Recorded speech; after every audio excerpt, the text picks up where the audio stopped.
You're watching the Action Sports Jacks 24/7 network. Now it's time for the Brent and Austen Show. Oh, look at that thing, the depth chart of the Jacksonville Jaguars. Are you fired up? What does it say? What does it mean? Or is it pretty straightforward? I actually think there are some interesting things on the Jacksonville Jaguars depth chart as it gets released.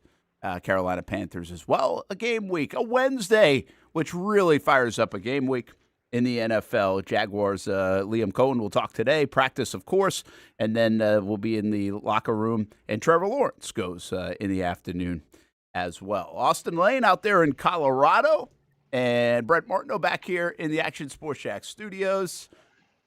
I can't get the Charmin guy out of my head.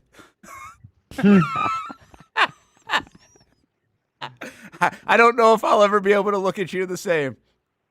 Hey, man, it's all good. If I have to be the Charmin bear, so be it. You know, shout out to Casey Kurtz. Good at what he does. Shout out to AI. That was good. That was good. Jason Hamby in the booth. Casey will join us a little bit later. I think we've got Jacksonville Feud today. We'll see. He surprises us sometimes. Oh, yeah. Got the coffee ready? All right, good deal. You get like a coffee sponsor here on the show. I mean, how's that? I got to go to work on that. I've been telling you. I know. I got to go to work on that. Come on, Betsy. Let's go. Let's get some coffee sponsorship. We'll try it out. Hey, depth chart mean anything to you? I don't know if you took a look at it or not. If we throw it back up there, Hamby, for a minute. Something that's interesting to me, Austin, and you tell me how you interpret it. We got the oars in there with Travis and Tank Bigsby. I think Devin Lloyd in that top spot with Ventrell Miller. I think people are curious how that's going to shake out. I think some have assumed that Ventrell Miller will be the guy. I don't know. I do think they're going to all get on. Well, not all, but at least both those guys will be on the field at times. So I'm not really sure if it matters who starts necessarily, but maybe it does. And then I think the other one is Travis Hunter, right? Obviously, he's wide receiver number 2, and he's second on the depth chart when it comes to corner, but Jordan Lewis is one of 2 cornerbacks named, so they're not 3 cornerbacks named. So does he slide into the 3rd spot because we know they play nickel 65, 70% of the time, or is it going to be Jari and Jones? I think that part's fascinating to me. Yeah, so we talk about Lloyd and Miller. You know, I mean, I was saying how I thought Miller was going to get the starting spot just because of what he showed in preseason. I thought he's been the better linebacker. Obviously, Lloyd, you know, can provide more of the boom, I feel like, with his athleticism and his skill set. So I wouldn't be surprised maybe on certain packages if it's like a 3rd and long and you want to blitz somebody, if Lloyd's in. Possibly if it's like a goal line situation, you know, where he's pretty dependable coming downhill and stopping the run, he might be in. And then if it's more of like a base package, then you might see Miller in. And then as far as Travis Hunter's concerned, you know, like quote unquote 2 on the chart in terms of cornerback and then a starting wide receiver. I mean, I'm not surprised by that just because I think Liam Coen and company had kind of alluded to he's going to be starting at wide receiver first and they're going to work him at defensive back. But just because he's, you know, not first at defensive back doesn't mean he won't be playing a lot of the reps. I think once again, it could be a little gamesmanship and just, you know, maybe trying to take the Carolina Panthers by surprise, even though I feel like they're going to be ready for everything. Yeah. Hamby, anything get your attention at all? No, I think it was just that. The fact that Travis Hunter, I found it weird that they wouldn't list a nickel because I believe they've listed nickels in the past.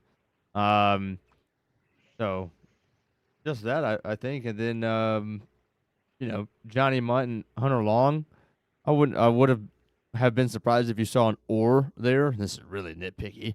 But the fact that Johnny Munt is, you know, designated as the number 2 or alongside Brenton Strange and Hunter Long's the backup to Munt. Thought that was slightly interesting. I think Long just more of a pass catcher in that regard is my guess. I think Munt's going to give you a little bit more in the blocking game. So, yeah, and then, guys, I really think the story to me of the month, I mean, well, there's a lot of stories.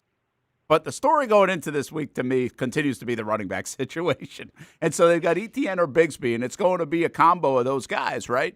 I talked to Bigsby this week, and he was really good. You know, he was just like, listen, I don't know either. I don't know what this is going to look like. I don't know how many snaps I'm going to get. I'm just going to treat this like I always do and be ready when my number's called. But I think that was genuine. Like, I could see it wasn't like he was playing coy or anything like that. I don't think he knows exactly how he's going to be deployed in this football game or on Sundays. And then we also don't know if 3 or 4 of them will be up. That continues to just be a fascinating storyline for me, where you have 4 players that just have various skill sets that you'd love to have a piece of all, and you don't. You've got it spread out over 4 different players that, Austen, you want a little bit of their game on the field on game day, but you might have to be giving something up, and that giving something up could come in the form of Bashal Tutin if you decide pass protection is more important than getting Bashal Tutin on the field as a runner, because you already have Bigsby and ETN. Yeah, I mean, this is going to be one of the characteristics of a running back by committee, where you're going to kind of insert every single guy in certain situations and see what they can do. You know, I'm sure at some point, it may not be week 1, but Bashal Tutin will get an opportunity to be a third down back and probably block, you know, a linebacker, maybe blitzing or something like that, just to see what he can do. So, yeah, I mean, I'm not surprised by the or next to Tank Bigsby's name or Travis Etienne's name, and I'm surprised maybe they should have said an or next to Tutin's name as well, just because I do feel like that's going to be your starting running back later in their year. It's just right now you kind of have to mix and, you know, match and see what they can all do first, and then eventually it'll be a running back by committee till it's not. Yeah, in a sense, this kind of has a feel to me. And listen, best players are going to play. You got to be in position to win. But there's also some statements that need to be made, and just you got to back up your decision making and things. And yesterday I said, hey, it really feels like Travis Hunter's going to go out there and make history and start on both sides of the ball, which would be the first snap of each side of the ball. So, I mean, I think that's going to happen. I kind of feel a little bit like that every time I bring up the Tutin situation. I learned a long time ago from Maurice Jones-Drew and watching Maurice Jones-Drew play, and people talk about Maurice Jones-Drew, just how valuable the pass pro is. I liken it a lot to special teams, where the pass pro stuff on third down is a massive deal that fans don't really think about. We don't talk about. It's not a sexy thing, but it's very valued inside the building and inside coaching rooms. I just have a hard time believing that they're going to sit the 4th-round pick that many believe might be their best back in favor of a guy that's going to block. Is he that much better? I'm talking about LaQuint Allen. Is he that much better than any of those 3 guys that you could bring in from a pass pro standpoint, I guess would be the question to ask. Well, it's definitely the question to ask. And once again, I think with those game reps, you're going to find that out really quickly. But at the same time, I mean, I'm not going to be surprised. And, you know, we talked about this a little bit before, if they start implementing what they implemented in Tampa, when they start running, I think they call it the pony package, where they have 2 backs in at the same time on third down. And this is going to give you an opportunity where, you know, if you have ETN in and you have Tutin in, all right, well, then ETN's going to stay in. Tutin's going to go out and, you know, hopefully be on a linebacker or a corner that's maybe can't stick with them. But, like, there's plenty of ways to get all these guys involved. And that's why I'm not worried about it. That's why I think Liam Coen and his scheme, whether it's going to be, the 20 pony per package, whether it's just going to be your basic 12 personnel, whatever you want to call it, he's going to make sure these guys have opportunities to shine. So I'm not worried about saying, okay, well, what happens if you put Tutin and he can't block, on third? Like, I think he'll be the second back in the pony package, and he's going to run a route and get open and take one deep. That's just the way that Liam Cohen's offense runs. He's not going to put players in positions to fail. 21 pony. I should have got. I thought I was going to get the hat. That's like, I can't wait for that play. I can't wait to get two backs on the field at the same time. But calling for that for a few years now, especially with the guys they have, and it's really a strength of the football team. I kind of like that, Austen. If you go back and look at the Jacksonville Jaguars over time, it's the one consistent thing. I think they've always had good backs. And if you go all the way back, they've always had backs that produced, some longer than others, but usually the backs have produced here in Jacksonville. And you can't say that across a lot of positions, quite frankly. I feel like the center position is pretty solid over the strength, the length of the franchise. And I think the running back one is the one that really highlights this franchise, quite frankly. And I think it's pretty cool that right now the Jacksonville Jaguars have 4 backs that they think are going to help them. And to me, this franchise has had success when you feel like you're going to get a lot out of the running back room. And I think they're very confident they're going to get a lot out of the running back room. Yeah, I mean, it's going to be, they have to. That's going to be one of their identities. Obviously, being able to pound the rock, establish the run game, set Trevor Lawrence up for success. There's something else that hit my ears recently, going back to, I think, Miami. We had Trevor in a production meeting, and then I sat down with Trevor last week and asked him a little bit about it. You'll hear that probably tomorrow, our sit-down interview with Trevor Lawrence. And one of the things that he brings up, he's like, I've never seen this many running plays in an offense. And so, like, I don't really know how different that is, but for a guy who's played quarterback for a while, he's never seen this many running plays. What does that mean to you? What does that mean for a defense? Because I think what his explanation is, hey, like, we can run against pretty much any look, and we have so many run plays in this Liam Coen offense that as long as we get into the right one, there's usually an answer against a certain D. Yeah, I mean, what I would take away from what Trevor Lawrence said there is, like, in terms of pre-snap reads and everything, in terms of motion, I'm sure it's a lot more on his plate now, where sometimes you have to bring the tight end over, sometimes you bring the wide receiver over, or the slot. Like, there's a bunch of things that you can do pre-snap that I feel like Liam Cohen's going to implement, just because part of a run game sometimes is keeping a defensive line honest, right, and keeping them guessing. So, I mean, there's only, like, okay, there's the A gap, there's the B gap, there's the C gap, right? And there's the right and the left. So, like, there's only so many holes you can run into, but I think of how you get there pre-snap could be a little more intricate than what we're accustomed to seeing in past years. Yeah, I think, that will be the thing. It'll be kind of wild to see how that kind of unveils itself. And what that looks like, if that's more of a very detailed deal that someone like you notice, or I can even notice some of the things that they're doing. It seems like the devil's in the details of this run game, and that's what Trevor Lawrence continues to say, and really this whole Jaguars offense continues to say, all the detail of everything that is involved with it. There was a good article in the Athletic, New York Times, whatever it was. I think they're one of a kind now. I think New York Times must have bought the Athletic, and they ranked the play callers going into this year. And Liam Coen was number 9. I don't know if you saw this, but he's number 9 on that list. And the quote from a defensive coordinator in the NFC was really kind of cool. Like, he was just basically, in essence, said he was a step ahead of us the entire way. Like, we couldn't figure out why he was ahead of us and what he was doing, during the games that we played him and the tape that we were watching and blah, blah, blah, blah, blah. So it was really a nice little nugget. I mean, Shanahan was number 1 on that list. You've got the McVays of the world and everybody else. But Ben Johnson, by the way, was number 3, which, what he did in Detroit, there was a long resume now, but I thought it was seemed high. It was above Andy Reid. Ben Johnson was on that list. I was like, whoa, okay. That seems a little interesting. But number 9 was Liam Coen. And again, we're going to find out, Austin, how the results are, but I think that's the kind of stuff people are talking about. And then you marry it all together with what they're saying about the run game and the details and the people here are saying and the intricacies of the offense, how involved it is.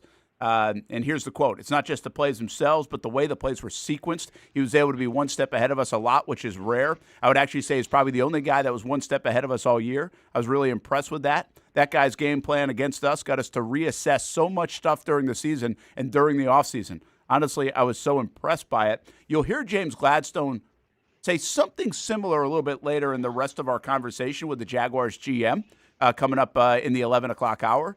But, hey, as long as he can execute that on Sundays, man, we might have ourselves a damn good play caller. But quite frankly, I thought Doug Peterson was a hell of a play caller too. And then he decided not to call him. Yeah, I didn't see the article by the Athletic. Obviously, don't have the subscription. Not going to spend the $2.99 or whatever it is per month to get the said subscription.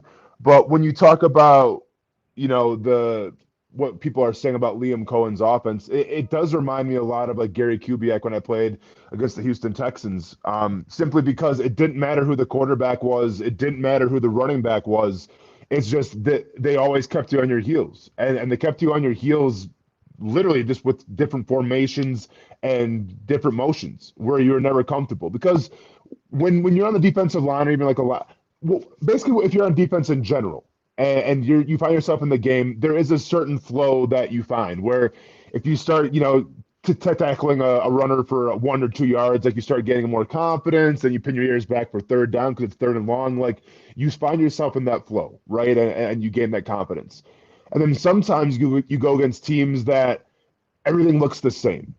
Everything like that you've been studying on film, you think it's going to be one thing, and all of a sudden now it's something different. Or you see a motion where it's supposed to tip off where the ball's going to go, and it goes in the opposite direction. Right, like those are things that can mess up the game flow and keep defenses on their heels. And I think what the people were saying about Liam Coen in that article, I think that's what he does great. Is that just when you think that okay, we've seen this look before, we've seen this motion before, ball's going to go here, and then all of a sudden you maybe cheat a gap or something like that, and it goes in the opposite gap. Right, like that's. I think Liam Coen does a great job of keeping defenses guessing, and especially when you have a quarterback learning the new system, that's a great problem to have. Yeah, I look at play calling maybe in a couple of different ways. I'm not sure I look at it accurately, Austin, but like defense or offense, we were talking a lot about Matt Patricia over the weekend, what he did to Arch Manning and Sark, right? And I guess a lot of that from what I have read about was really disguised the looks and didn't give it away early and didn't allow Arch Manning to make decisions on where he wanted to go with the ball and all those things. And that's a lot of defense, right? That disguise as much as you can confuse the quarterback and not early recognition. I understand that. I think we all understand that. On the offensive side, I feel like there are a couple of different variations of play callers. One, and maybe they have some sense of this, all of them, but I really feel like there's the play caller that utilizes their weapons really well, like the people that they have, the skill sets. And like you always say, right, it's players, not plays, or that's what Liam Coen says, but you said you adjust to the players, and that's what a lot of people said Liam did a great job of in Tampa last year. It's not exactly what he wants to do, but he adjusted what he would want to do to fit the skill set of Baker, Mike Evans, all the rest of them, Bucky Irving. And then there's the next notch of play caller or mind, and this is where sometimes I think Shanahan and McVay are in, and Andy Reid are in, and even Bill Belichick when he was really dialing it up on defense for the Patriots, where they're just going to kind of outsmart you. They know a little bit more than you know, and they are ahead of you. And that's why that grabbed me, that quote, because I'm like, do they have a guy that is really that bright in doing this, that he's going to stay ahead of that defensive coordinator and win the chess match? Not just utilize his players to the best of their ability, but actually win the chess match, which I think would be really cool if that's who this guy is. So I think great coaches, whether it's on offense or defense, I think great coaches, instead of just reacting to what the offense or defense is giving you, they're a step above. Like, and we've seen this in instances all over, the past 10 years. I mean, when you want to talk about one of the most boring games in Super Bowl history, you want to go back to, Bill Belichick versus Sean McVay. Sean McVay flipped the script and really flipped offenses around with his tight bunch formations, where all of a sudden now you bring everybody in a little tighter, right? And that allows your wide receivers to block a little more. Well, Bill Belichick said, okay, cool. We're in the Super Bowl. You want to run this? Well, check this out. We're just going to jam everybody and cause chaos, and there will be nowhere for you guys to run, and we're going to off-time your routes out of that tight bunch formation, and by off-timing your routes, it's going to make your quarterback a little hesitant, and we'll get to him. That's an example right there of getting out ahead of it, if you will. Now, like with Liam Coen on offense, right? Like, hopefully there's not a lot of Carolina Panthers fans listening or Carolina Panthers coaches listening, but we've seen the jet sweep how many times? I guarantee you right now in like the Panthers defensive, meeting room, they're getting ready for the jet sweep. I wouldn't be surprised if Liam Coen runs something with a fake jet sweep and has something else up his sleeve, just because that's an example of not only taking what the defense gives you, but also inserting your dominance. I think there's a lot of coaches out there, especially on offense, that say, okay, they're going to play cover two. Okay, let's just, instead of going deep all the time, let's just play around the middle, right? Let's just chunk and just keep driving. And there's some coaches that are going to be like, okay, let's show them this look right here, and maybe it'll go for maybe 2 or 3 yards. But then in the third or fourth quarter, when guys are fatigued a little bit, let's at least appear to show them that same look and then hit them deep with something else. Like, that's what great coaches do. That's playing chess, not checkers. And I think that's one of Liam Coen's identities is he loves to play chess, not checkers. Yeah, I think you're right. I think you nailed it. I've heard that a lot, is just so many looks out. I think even Josh Allen recently said that in an article. Sorry, I'm not giving whoever credit. But said, like, hey, there's just so many plays running out of the same look, and that makes it tricky for a defense. And by the way, that's the way you should. That's what we complained about the last year and a half in Jacksonville. Didn't feel like there was as much creativity on the offensive side. I think that's where creativity actually comes into play. But there is an element, too. This is where he could be great, is he also runs stuff to fit his folks and his guys and his skill sets. And you're not asking people to do stuff that they really aren't great at. So I like that, too. One last thought on this whole article with the Liam Coen thing. It did hit me once again, Austin, just, man, that McVay tree is so good right now in the NFL. And I also like that, right? I mean, I love the fact that these guys are from that Rams, that McVay, that seem next level. And we're not late to the party, I think, on that yet. Like, there have been times, I'll give Shad credit. When he got Gus Bradley in 2013, he was trying to duplicate the Seattle stuff, right? And it didn't work. They didn't have the players Seattle had. But that defense actually continued to help the Jacksonville Jaguars for years to come. In 2016, it was pretty good under Gus and Todd Wash, and then Todd Wash in 2017 and even 18. I think there was a 2 out of 3 year stretch. They were top 5 with that defensive scheme. And then what was interesting to me is, like, Urban really leaned on in 21 Urban really leaned on Seattle. And I was like, okay, but by that time, this was like 10 years earlier. Is that like the cutting edge organization that you should be leaning on as much? Are they still on top of the game? Are they ahead of everybody? I feel like the LA Rams are still ahead of everybody, or at least like on the front edge. So if you're going to try to duplicate an organization, I think right now the Rams are a good example of it. Kind of like the Jags were trying to do in 2013 of that really good run of the Seattle Seahawks. Yeah, I mean, I think if you want to look at offenses to emulate, I mean, I think the Rams is a great one because they've always evolved. Like, it's not like, we say Sean McVay, okay, like this is, like, if you say, like, what is Sean McVay in terms of what does he do so well in offense? Like, why is he a great play caller? Like, if you were to draw it up on the board, if you were to describe him in a few sentences of what is a Sean McVay offense, every single year you would say something different. And that's the evolution. Like, that's what you need. If you want to go back here to what the Jaguars are trying to do with the Seahawks defense and everything, and where you did have some success, well, yeah, you had some success because you had great players at some point.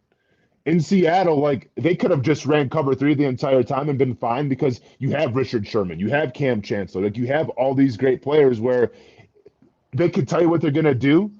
They were talented enough where it didn't matter, right? Like, I think that the key of a great offense now is always evolving, always throwing in new wrinkles, just because defenses are getting so smart, they're getting so fast, they're so athletic, where if you give them 1 or 2 years to catch up with the same offense, they're going to get you, right? So it's the offense's job now, the offensive play caller's job, to always evolve said offense. And that's what Sean McVay does so well. Turn on, film from last year and compare it to, 2022. It's totally different in terms of the concept. It's totally different in terms of who they're trying to get the ball. That's what makes a great offensive play caller. One last thought on this. For years, remember, we would talk about this a bunch. Everybody's trying to duplicate the New England Patriots, right? They're trying to get assistant coaches from the Patriots, trying to build like the Patriots. I think the closest thing that's kind of worked now that I guess would say has Patriots influence is Nick Caserio in Houston. Maybe I'm missing some other ones, but it feels like, yeah, they're doing okay, certainly in building their roster. But I think what we learned is you couldn't duplicate the Patriots, really, because you didn't have Bill Belichick and Tom Brady. It was so heavy on that side of things that you just couldn't do it. I think there are other organizations, whether it's Kansas City, the Rams, Seattle over the years, that you can try to duplicate, and it's not just about one person or player.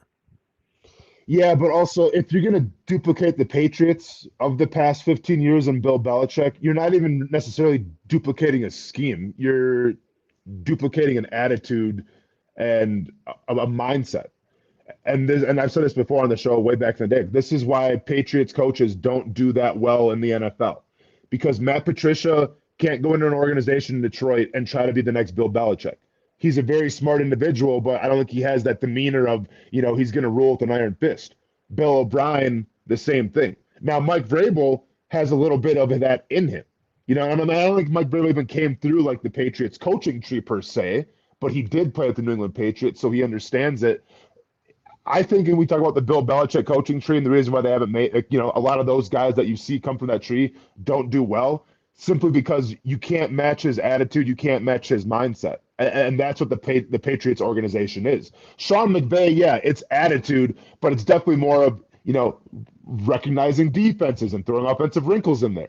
To be a Patriots coach, it's like, okay, we have to rule with an iron fist. There's a way we have to go about doing things. Yeah, I think you're right. And culture, the culture, you said it. It's a Rams culture as well as a Patriots culture. Those are just two different things. I think Vrabel will have a better opportunity to do this because he's back where it's on the walls, right? It's also oozing in the walls still. Like, you can see it in the walls. Those people walk through the building sometimes. Even Tom Brady will come back sometimes. Like, you'll be able to do that and feel that a little bit more. So it's maybe the one place you can duplicate the previous success. I'll give you one other thing. We've talked about this at length, so we won't really get into it. But we just know the players have changed. The game has changed. Like, you can't, Bill Belichick, New England Patriots, the way they built that at the right time was good timing. If they tried to build it again the way they've done that in 2015 and start from scratch, or 2018, would they have had as much success doing it the way they did it in 2000 or 2001? I'm not sure. It's just kind of a different league right now, it feels like. Hey, we'll have the rest of our conversation about James Gladstone, what he says about Trevor Lawrence, Travis Hunter, and also Liam Coen. That's coming up. We'll visit with some folks from the University of North Florida, including Athletic Director Nick Morrow. It is 904 Day tomorrow, so a big week for the University of North Florida Ospreys as things are underway. How about this Kawhi Leonard story? Pretty wild. And, oh, man. On the sheet today, when I put out this email, Eminem, who stole my ice cream, and a couple of other random thoughts we'll get to later.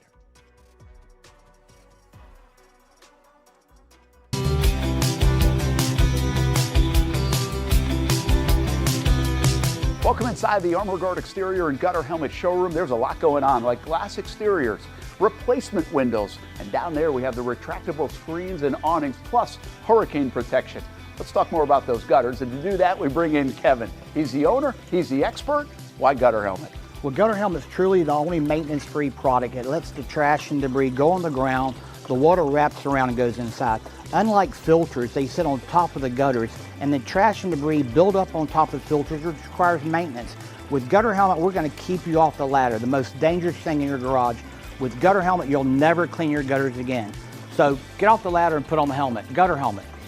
Get a free estimate at gutterhelmetofnorthflorida.com. You can also call 904-762-7779 or visit the showroom on St. John's Bluff Road in Jacksonville.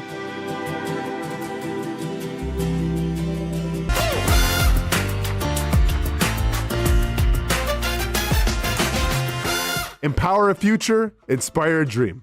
It's a bold but simple mission for the Jacksonville Police Athletic League, known as Jax PAL. Help the next generation of kids in Jacksonville shape a brighter future.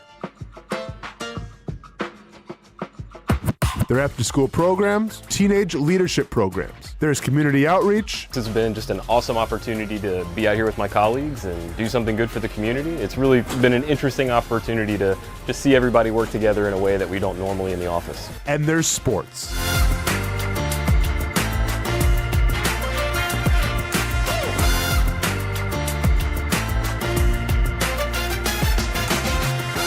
There are also ways you can help the next generation with a donation of any kind. Just visit jaxpal.org to get more information. Empower a future, inspire a dream with Jax PAL. I've been telling you about CGC Water Treatment and Plumbing for a long time now. Their drinking water systems remove up to 99% of contaminants. We've had a Connecticut water softener and drinking water system in our home for more than 7 years. You can see the difference whether you're washing clothes, the dishes, or what I like to do most, fill this up for some coffee every morning, and mostly all day. Remember, if you're not filtering your water, you are the filter. Don't be the filter. Right now, you can get a free Kinetico reverse osmosis system with a purchase of a Kinetico Premier Softener. The experts at CGC Water Treatment and Plumbing will test your water for free and determine your water score. Don't know your water score? CGC will find out and recommend the appropriate Kinetico water treatment solutions so you can improve it. Call 904-552-1242 or visit cgcwater.com. Ask about our 90-day love it or leave it guarantee. CGC Water Treatment and Plumbing, an authorized independent Kinetico dealer. Florida license number CFC 1432579. There's a saying in sports, you can't win them all, but you can win a lot with good folks on your team. Like that one painter, First Coast.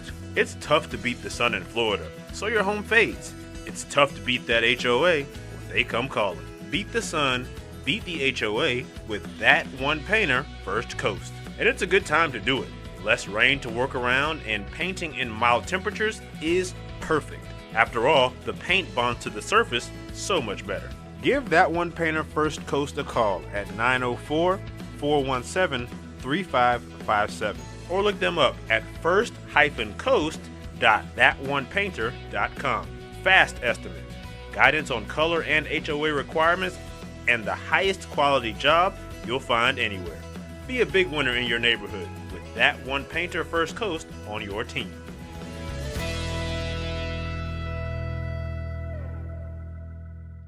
Sun's out, suits out. That's right, it's summertime in Florida, which means it's time to say goodbye to bulking season and hello to shredding season. But if you're like me, you're having a hard time sculpting and shaping those final pounds. That is until I came and saw my friends over at Ponte Vedra Vein and Aesthetics. Right now, everyone is hopping on the Evolve X train, and the only destination is finding your perfect summer body. The technology uses electrical muscle stimulation and radio frequency energy to cause your muscles to contract, all while heating up those deep layers of your skin and tissue to produce collagen and reduce fat.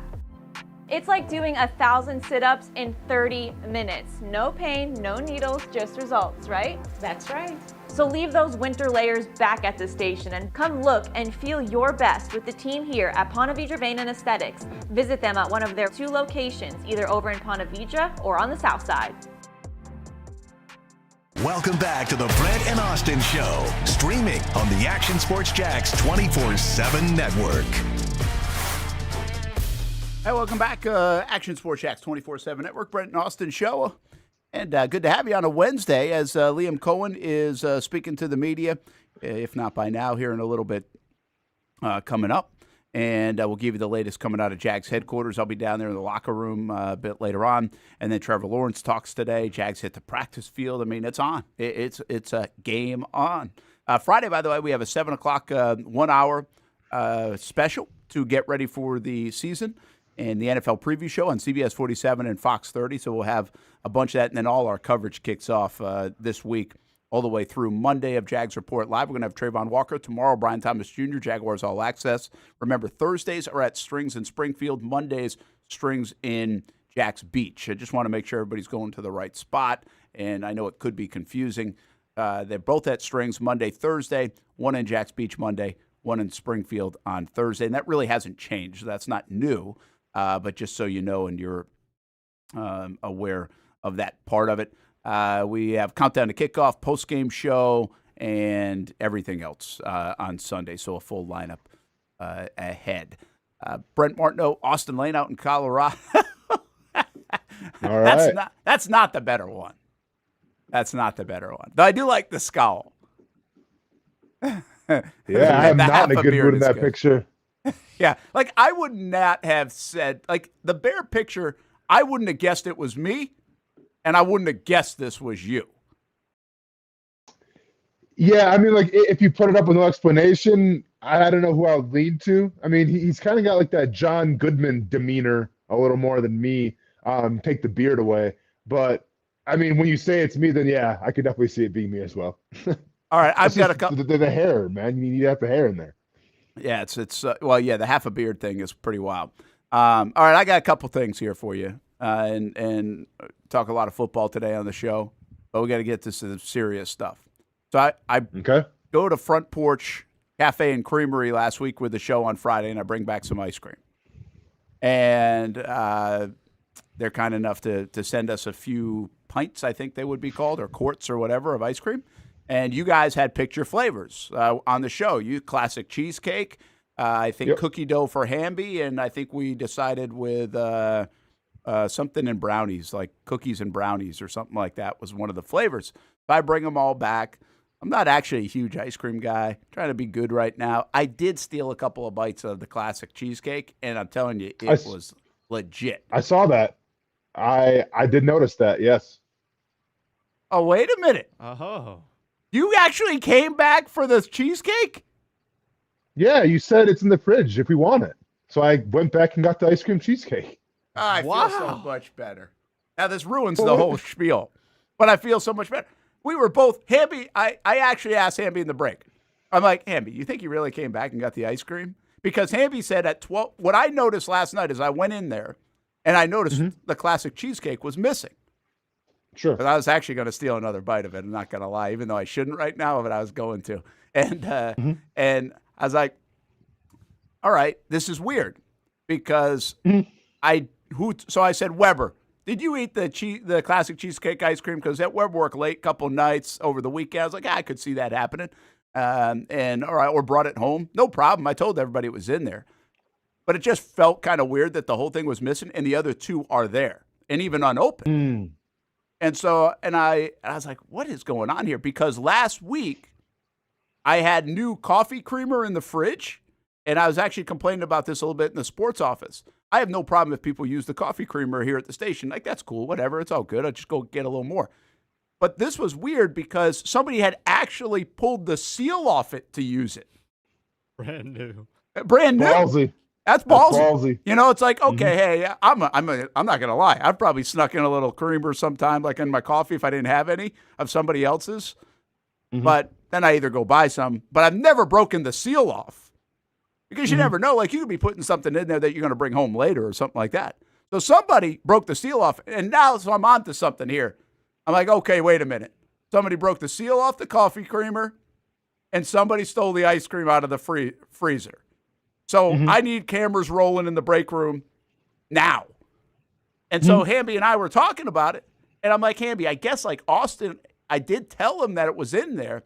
But do you really think he came back to the station for it? Because he was already gone. He's like, yeah, no way he came back for the station. You came back to the station to get that ice cream?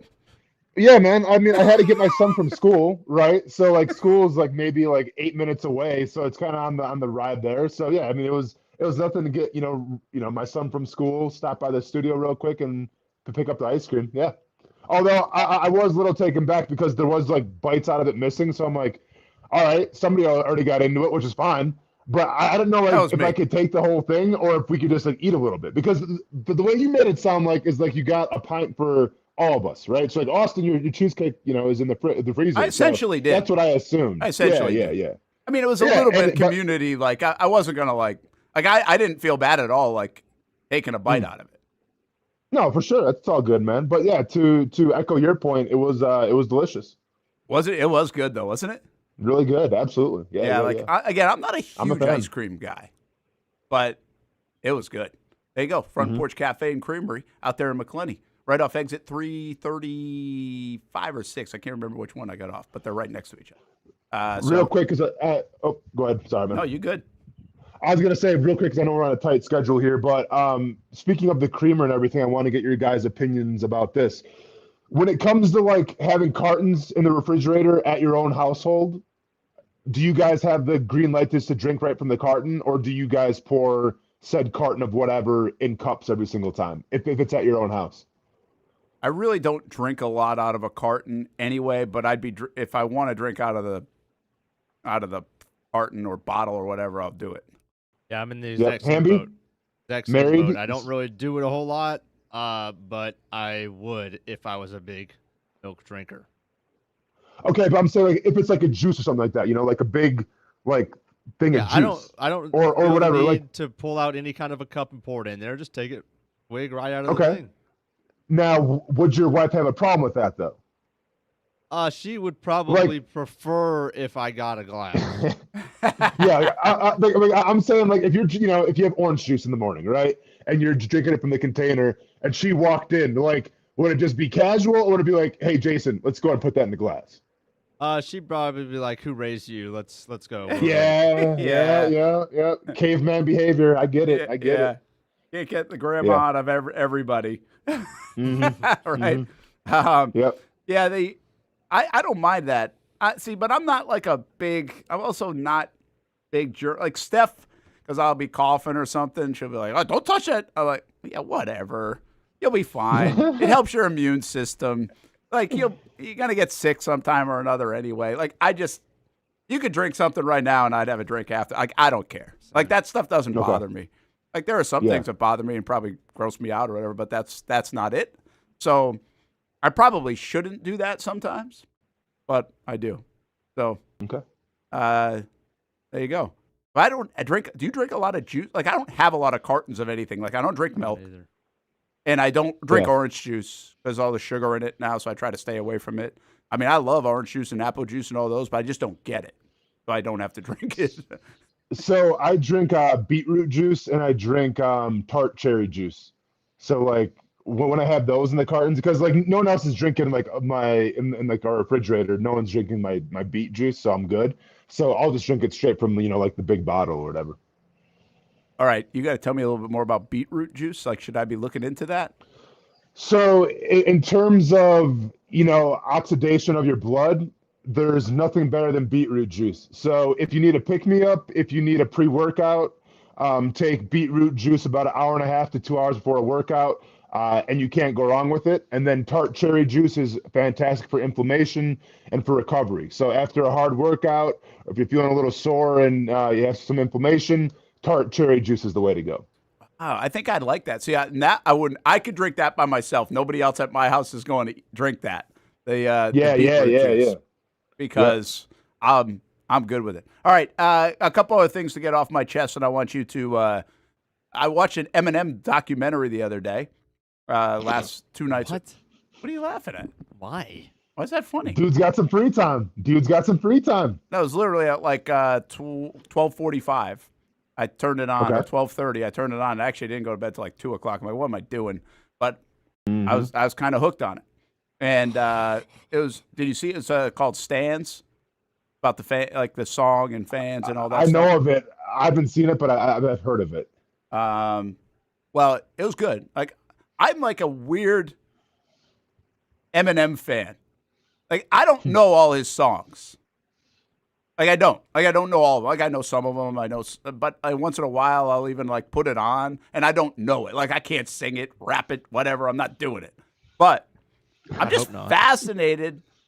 I'm always fascinated with Eminem. I like the story. I think he's good and talented and all that stuff and everything. And I'm sure there's like, you can run one way or another with whatever I just said. I don't even know how everybody feels about Eminem at this stage of his career. But I was thinking this after watching it again, and I kind of already knew this.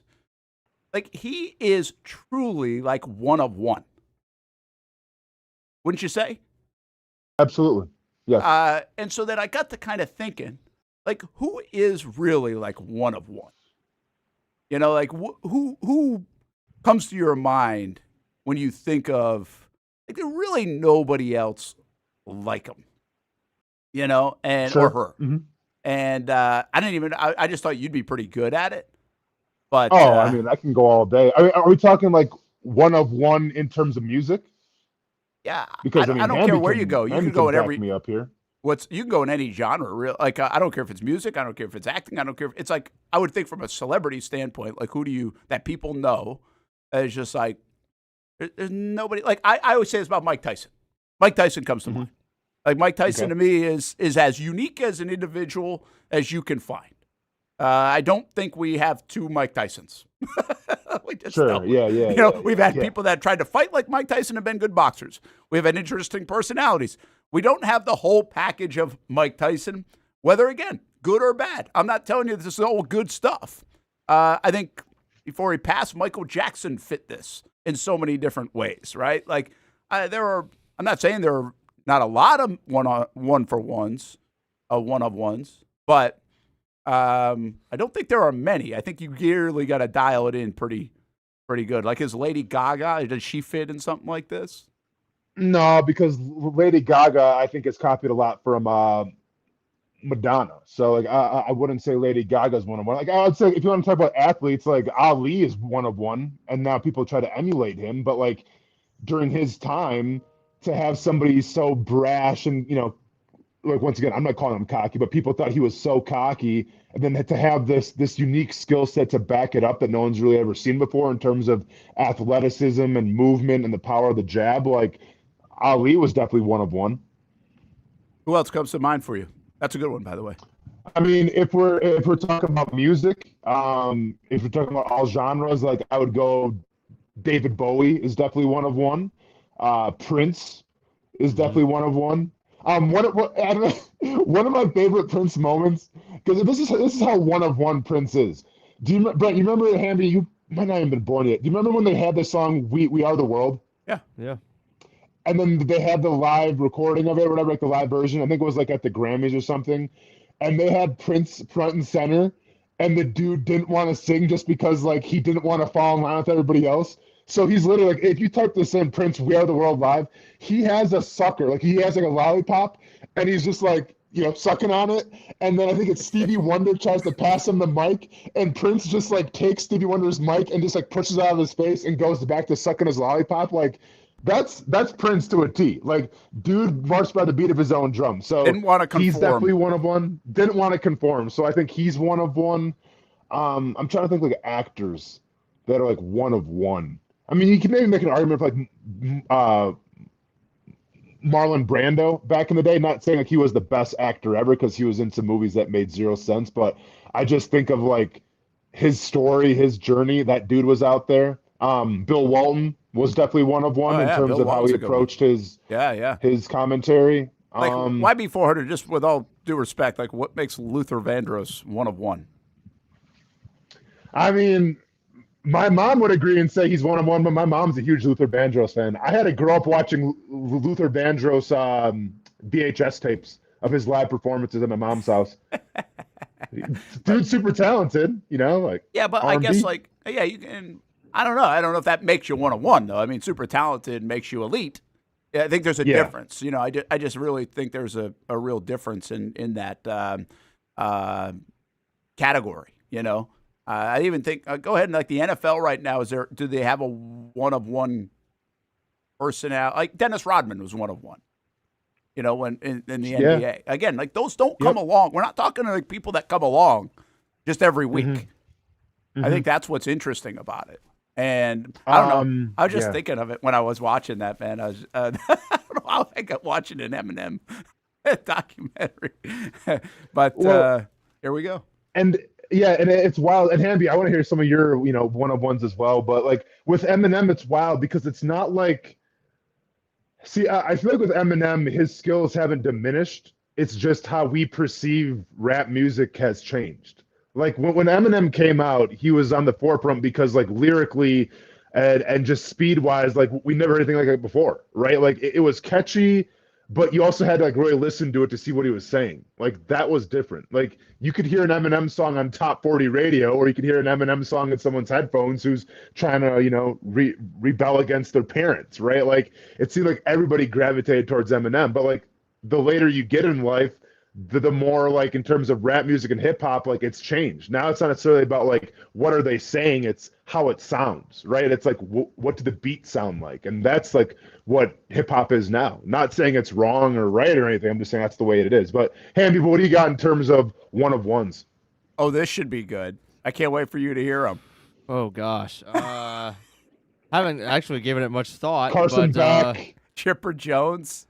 Well, I would say Bill Belichick to me is one of one. Bill Belichick, that's not bad. That's kind of an interesting one. I would say, honestly, I mean, it only came to my mind because we're going to talk about him later. Kawhi Leonard to me is one of one because he's literally robotic and a cyborg. Neil Peart to me was one of one. There's your Homer, your Rush drummer. And Thanks for clarifying who that is. Yeah, you're welcome. Oh, I mean, I knew. May rest in peace. One of the greatest drummers ever. And let me see. Eric Clapton to me is 101. All right. He's got some hits. There you go. All right. That's, I don't know how I get on these things sometimes, but went from stolen ice cream to Eminem, and here we are. Hey, we're going to say, hey, we're not going to break yet, Hamby. Don't worry about break yet. Are you playing me some tunes? No, I was going to break. Okay.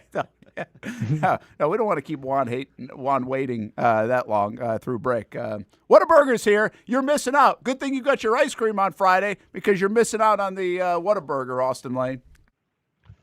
Man, who are you telling, Brent? I haven't had Whataburger in a couple weeks now, and I'm fiending for it. And by the way, spoiler alert, I haven't seen one in Colorado, so I'm not sure if there's Whataburgers in Colorado, but you got if one, there is, I'd appreciate where to go. We got some Whataburgers in Colorado? We actually do have a franchisee in Colorado Springs, I believe. Okay. Ish. Making its Don't way. quote me on that, but if you have our Whataburger app, you can find that out right away. There you go. Get on it, baby. Would that be as far west as you'd go if it's Colorado? Actually, we're in Phoenix as well. So Arizona's as far west as we go. Okay. And now going into North Carolina, mid-Atlantic. So our footprint is like a literal, looks like a foot. It's 17 states now and growing. That's pretty cool. Juan's with us from Whataburger. Man, good to see you. Looking good. Thank you. I appreciate it. So are you. Nice to see you. Well, yeah, thanks. It's good to be seen. Missing the big man. Yeah, he's out in Colorado hanging out for a bit, but still joining us on the show. And we're going to talk a little bit about a cool initiative you guys have going on. And you came bearing gifts. What do we got? It wouldn't be a What a Day without some Whataburger, and it's got to be on a Wednesday. It's got to be on a Wednesday, right? How about that? So what you have there is our Dr. Pepper blackberry shake. It shouldn't work, but it does. It does, and it shouldn't work, but it does. And you're right, it does. It shouldn't work, but it does. And then our prickly pear raspberry What a Fresher. This is a sweet treat. For the summer here, even though, for the rest of the country that's winding down, not here. We're still going strong. Still be in the 90s. on game day Sunday. Yeah, for sure. I've melted out there on game day Sunday before. And so these are the things. And then we have our bacon ranch double. That's going to continue for a limited time only. It's an amazing burger. It's yeehaw on a bun, to sum it up. Yeehaw on a bun. It's as Texas as you can get. Yes, as Texas as you can get. Yes, sir. Yes, sir. But with regards to our What a Teacher of the Month initiative, Whataburger, we're big in supporting our educators and students through our Feeding Student Success platform. And so partnering with the team here at the station, we just wanted to be able to recognize educators monthly instead of just for the week in May that they get nationally recognized, more of a local level.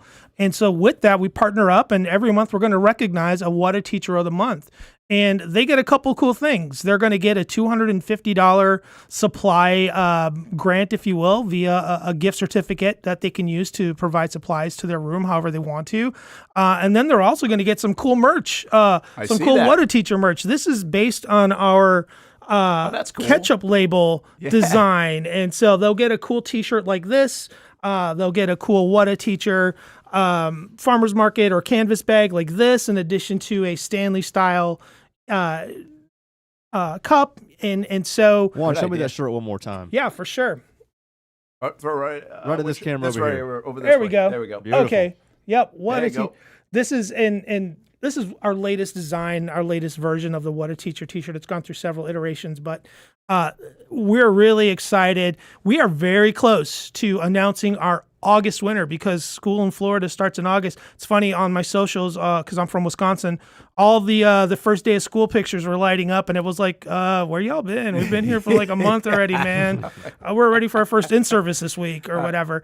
But yeah, we're really excited about this partnership and happy to be in a position to do some of these things. That's pretty cool. Love supporting teachers in the area as well. And, Whataburger obviously helps us out with all the kids on high school Friday nights, too, along with Jaguars Prep and all our high school football coverage. And we've made it bigger and better than ever before with our game of the week on Fridays at 7 o'clock, and then our Friday Night Zone Blitz, and now Monday's Blitz Breakdown. But this is the teacher side of things, not really from a sports side of things. And you go to actionnewsjacks.com, and you can nominate your Teacher of the Month as well. Are there any stipulations other than just, hey? Other than keep doing what you do, educators, and be nominated.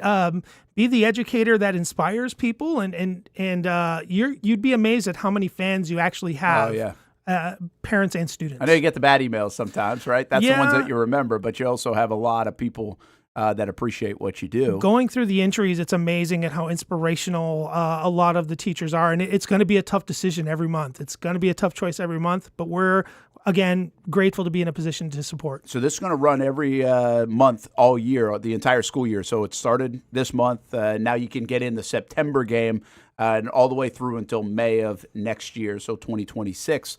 And again, breakfast for the teacher and the class. Yes. So there's reason to nominate if you're exactly. a student as well. Yes. The staff as well, and $250 supply grant for that teacher, which always is very helpful along the way, especially in the early going of the school year. So that August winter, we'll have a chance to do some good things with those dollars.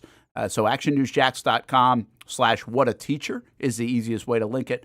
You can also just find it at actionnewsjacks.com, or even actionsportsjacks.com will get you there to get us on the website for that. What else you have happening?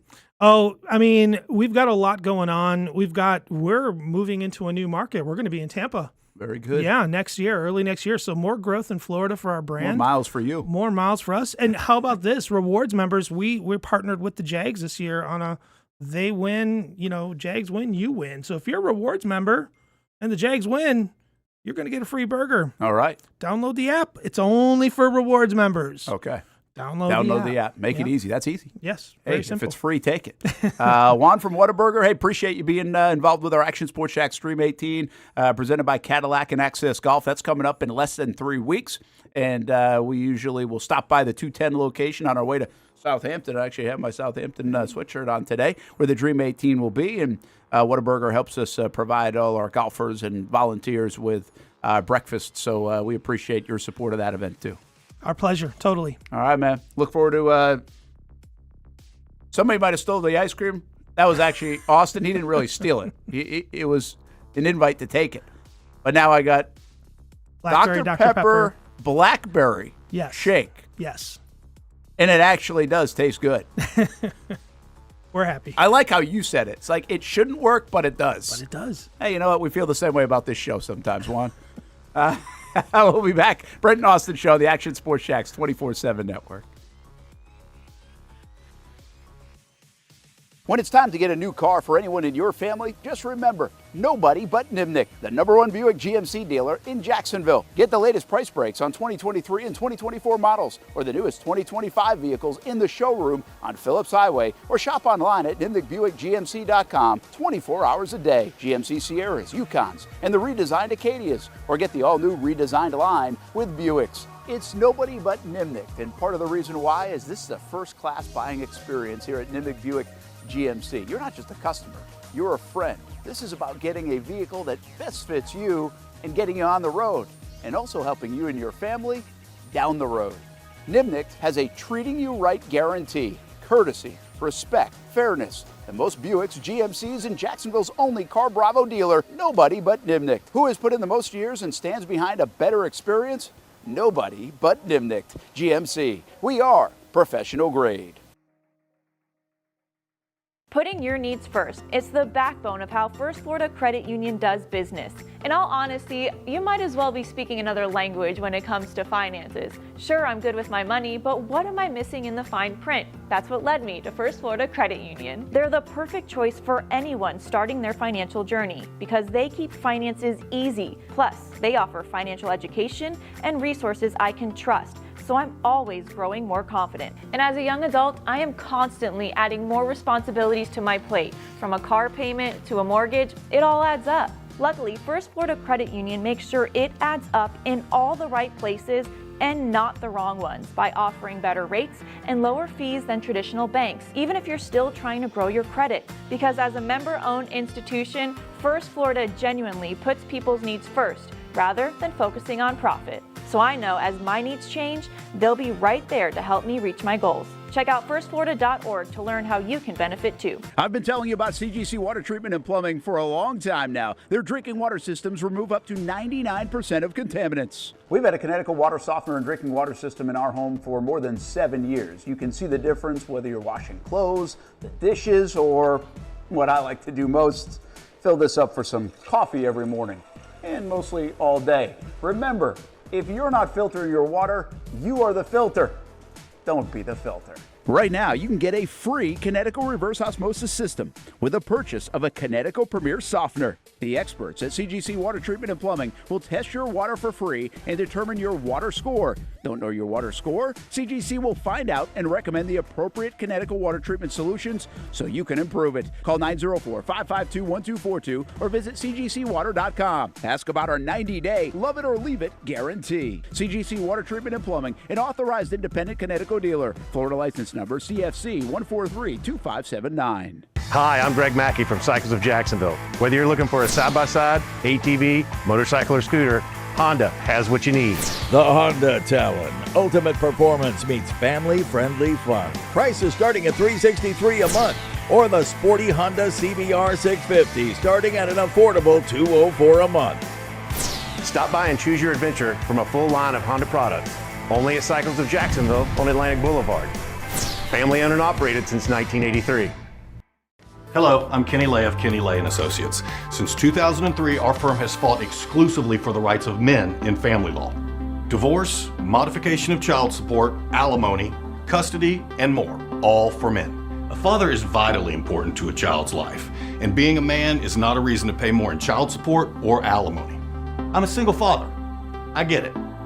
If you have a divorce or other family law issue, contact Kenny Lay & Associates at divorcemenonly.com. High school football is right around the corner, and here at Action Sports Jacks 24/7, we're bringing in a new wave of high school football coverage, introducing the Blitz Breakdown and the Friday night game of the week.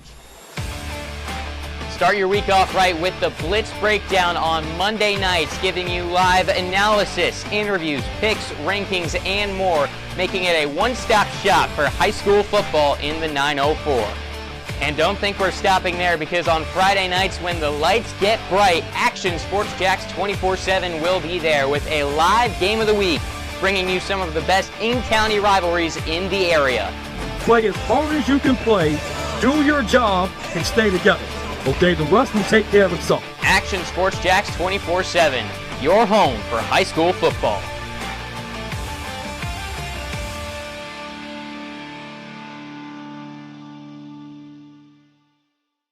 Welcome back to the Brent and Austen Show, streaming on the Action Sports Jacks 24/7 network. Well, Liam Coen getting ready for his first year as the head coach of the Jacksonville Jaguars, and, well, first time being a head coach in the NFL. So going to be a big year for him. Brent Martineau here, Austen Lane out in Colorado, hanging out with us. We've got some UNF guests coming in just a couple of moments. I might have to go run and get them. Jason Hamby, as you're back in the booth. Mm-hmm. Nice Uncrustable would go great with that shake. You know, you're probably not wrong. The shake is good. Whataburger stopping by. Again, Whataburger, what a teacher of the month. And you can do that at actionnewsjacks.com. Nominate a teacher that you think is deserving.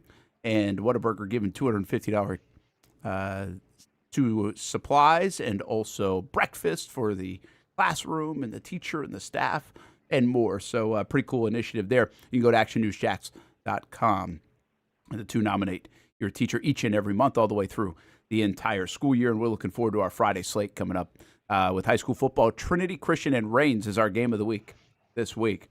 And that's been well received. So hopefully you keep watching 7 o'clock on actionsportsjacks.com and our YouTube channel as well. We've got a lot of high school coverage out there on all the different platforms right now, even Instagramming it up. The Gram's doing well these days. Mm-hmm. That's where the high school kids are living, is on the Gram. Not much on Twitter. They are living on the Gram. It's so wild to me how all the different platforms work. We've studied this now over like 7 or 8 years unofficially, and pretty wild. All right, hey, I got one more question for you guys on the random thought list. I was watching the tennis match last night, and Novak Djokovic was like losing his mind at times because the crowd wouldn't be quiet. And I'm like, it wasn't even that bad for a New York crowd. Like, I didn't think it was that bad. I don't know what he was hearing. Maybe he just couldn't hear it coming through the TV. But he made it a thing in his match against Fritz. He ended up winning the match. And I was kind of thinking in this, and I say the same thing about golf sometimes, but I really was thinking about tennis. Austin, why the heck do people have to be quiet during a tennis match? Like, why is that? Go ahead. Nah, just why is I it? feel like, yeah.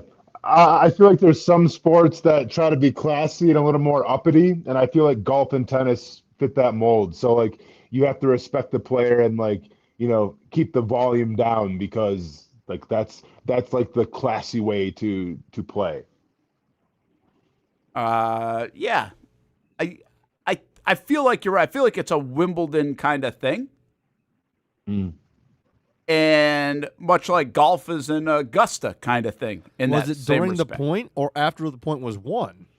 Well, it was kind of he kept stopping in his serve as he was about to serve. So it was like he needed perfect quiet for the serve. Yeah, and I'm like, ridiculous. I'm like, why? I mean, do you really need? I feel like, again, I understand the concentration point and everything else. I do understand it in golf, where, like, I believe it works at TPC Sawgrass at 16, 17, 18 because there's a murmur.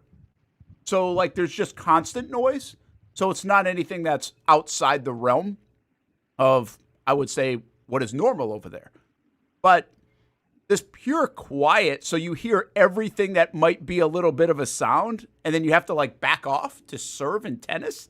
I feel like the energy of tennis would be great with actual noise. I could maybe even argue it could be like an NBA game and you could play some tunes during the action.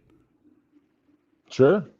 No, I mean, I agree with you. I just think of when you have sports, especially individual sports, where at some of their championships, there's literally a requirement of what you can and cannot wear, whether it's at Augusta, whether it's at, Wimbledon. I think that kind of goes to show you there is a little more of an uppity vibe to said sports. And I think when there's kind of that vibe, you kind of have to fall in line a little bit and you can't be acting crazy in the crowds. Yeah. So is there need to be a new tennis league that's like Live Golf? Ooh, now we're talking. I yeah. mean, I'm not mad. Like, listen. Okay. Eric T says, "Come on, Brent. It's the same as somebody talking in your backswing." Yeah, but my point is, but see, this is okay. Like, I can say this because I don't give a damn if you're talking to my backswing. Like, I play plenty of golf, and I don't care. Like, you can talk, you can phone can go off. Yeah, I'm not. I know it. But I'm just telling you, like, I'm not speaking out of turn here. Like, I'm not the guy asking for people to be quiet. Like, I'm just like, so what? To talk, like whatever. Like, we play sports and there's noise. Like, when you grow up playing sports and you play basketball and you play baseball, even, it's not pure quiet at every pitch or while you're hitting. That's a concentration game too. Like, so you get used to it. You're fine with it. You tune it out.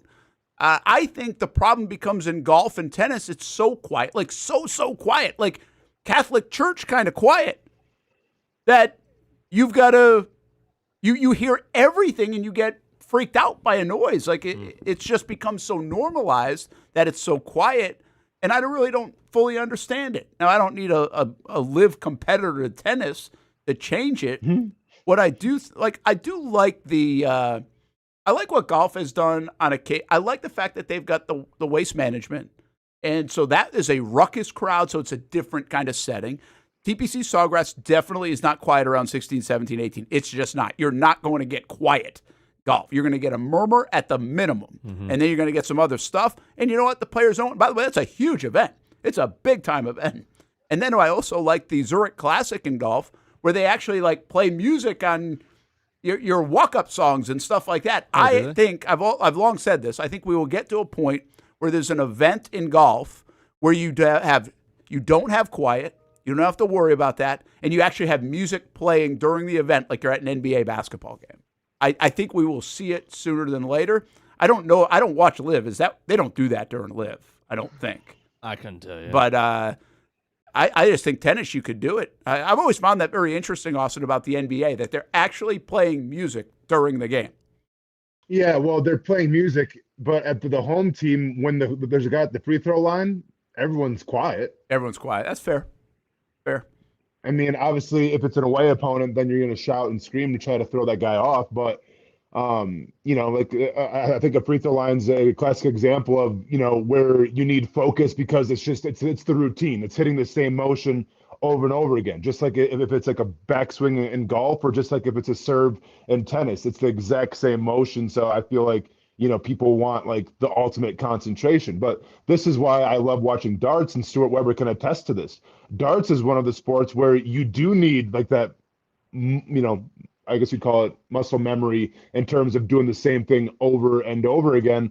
But they could care less about people being quiet. They actually encourage people to get hammered and cheer and celebrate, even when someone's at the dartboard. I think there's something to be said for that. I hope we can put that on display in about a month from now, and you can be our dart thrower. We'll play some music for you. Yeah, we'll see, right? But I think there's something to be said in terms of like, pool's another sport where if you watch it on TV, like no one's shouting for pool. Bowling, no one's really shouting until after the ball is. There's just some sports where I feel like it's customary, and it's like it's almost part of the game where you have to be respectful in their shot, in their swing, in their throw in a bowling alley, and then after that happens, you can be loud and boisterous. Yeah, and it is pretty. What's pretty wild is that the whole crowd in unison will get like, especially in New York, they'll get loud and annoyed by Djokovic, and then they'll quiet in like 3 seconds. They'll all be quiet in 3 seconds. It's pretty amazing that they actually don't have more stoppages of play because they actually respond pretty well to the guy, the chair ump or whatever, telling them to be quiet. I've got one more for you on this front. And listen, I like tennis. I understand the traditions of it, everything you just said. It just really did cross my mind yesterday. Like, tennis seems like a sport that you could actually be loud and play music, and you could feed off that a bit. As a player, you don't need silence, like these crescendos of noise and then boom, nothing. I feel like you could have something. But anyway, who's more whiny to you, golfers or tennis players? I mean, it's both, all of the above whiny. Like I literally can't pick between the two. Because I've seen blow-ups in golf events, and I've seen blow-ups in tennis events. So it's too close to call for me. I think basketball players are most whiny. How about that? Oh, there you go. There you go. Soccer. No, you're That's well, the spirit. Hey, but I'll say or how about wide receivers? Wide receivers. Right. We got a great example of it last night with a pitcher. I mean, Framber Valdez just chucks a 93-mile-an-hour fastball at his own catcher because the pitch before he told him to step off and give up a home run. That was crazy. Holy cow. Did you see that, Austin? I have not seen it, no. Oh, man, that was nuts. So Framber Valdez was very good playing against the Yankees, and the catcher literally is like, he goes like this to say, like, hey, step off the mound. And Valdez works fast anyway. So, and he didn't step off. Boom, right down the middle, gives up a grand slam to the Yankees. Ooh. The next pitch or sequence or whatever. Very next pitch. Valdez getting it in, and he crosses up the catcher. So the catcher or the pitch comm called for something. He threw fastball and like nails the catcher. Like totally crossed up. Like throws it right down the middle. It literally just hits him right. And it looks like he did it on purpose. Like, looks like he says he didn't. Looks like because he didn't even react. He turned away after he did it. I mean, he looks real guilty of doing it on purpose, even though the catcher is the one that told him to back off before the grand slam anyway. He tried to save him the grand slam. But that was pretty wild.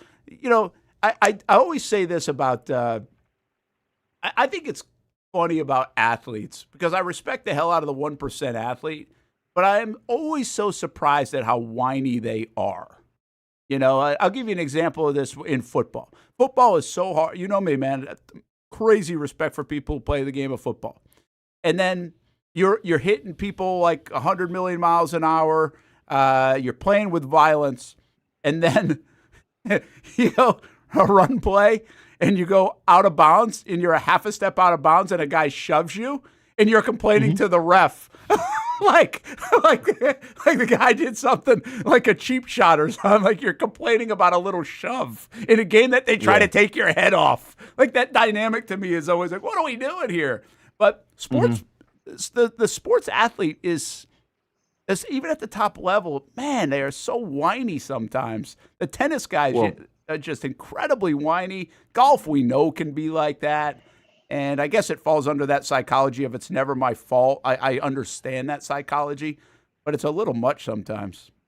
So here's why I think in terms of golf, they're probably the biggest whiners.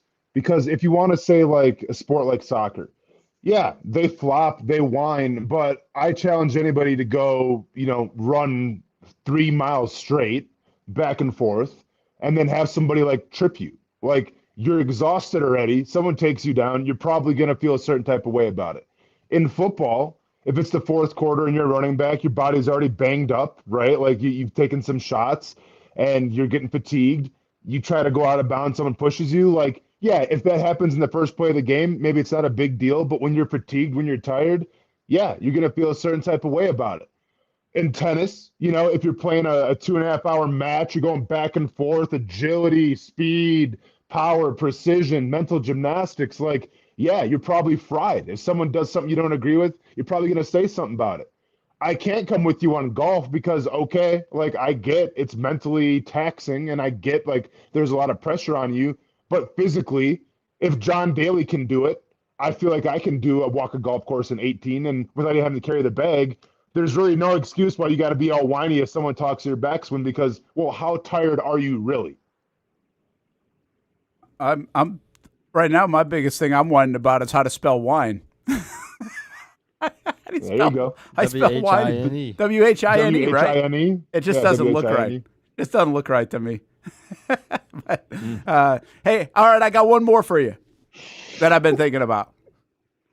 Well, listen, nothing. I mean, are golfers? No, nothing. Okay.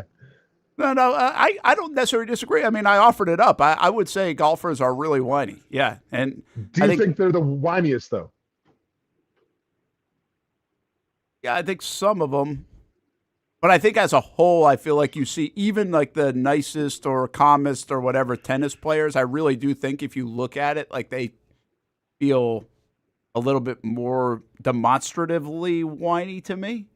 I feel like golfer might come across more frustrated and like it's not my fault than these guys come across like just whining about. Because in fairness to the tennis player, there's all these people and you're just like the only one out there. So you almost, if you want to complain to anybody, you can't complain in private. Right? Like you don't have a coach right there. You have to complain to your box, which is like 30 feet away. So everybody's catching every action that you have. I also think the whole coaching thing is so bizarre in tennis as well. It's such a weird deal, and they've changed it over the last few years. But yeah, I think that's why the tennis player to me comes across more whiny.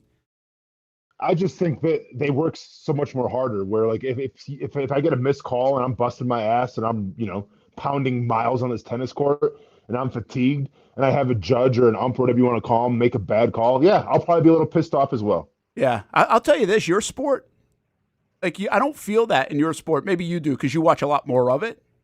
But like your sport is one of the sports where you don't have a lot of that, right? Like there's not a lot of things to whine about or complain about from a judgment standpoint. And if you really think a sport, that's unusual.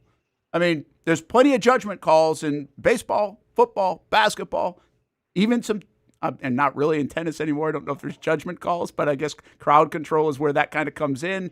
But in UFC, I don't really, very few times do you see somebody have a problem with the ref, and it's usually because maybe they stopped something a little bit too soon. Yeah, I mean, usually it's going to be because the fight got stopped too soon, or else you have a problem with like the judges' scorecards, where once again, you're busting your ass out there. It's a very close fight, and all of a sudden they announce that you lost in a split decision. Like that can be frustrating, right? And that can make you lash out a little bit. And rightfully so. I mean, I've never been there in a split decision, but I can't imagine I just went 15 minutes toe-to-toe with a guy, put my life on the line, and now all of a sudden you're going to say because one judge felt a certain type of way that I didn't win the fight? Yeah, that's got to be frustrating. Yeah, I would think so too. Okay, so here's my last one about my random thoughts, and this has to do. Did you guys see the whole Dabo Swinney and Brian Kelly exchange? Yes. Yep. Yeah. And I'm not going to articulate this as well as I think I could. Let me do it for you. They're both babies.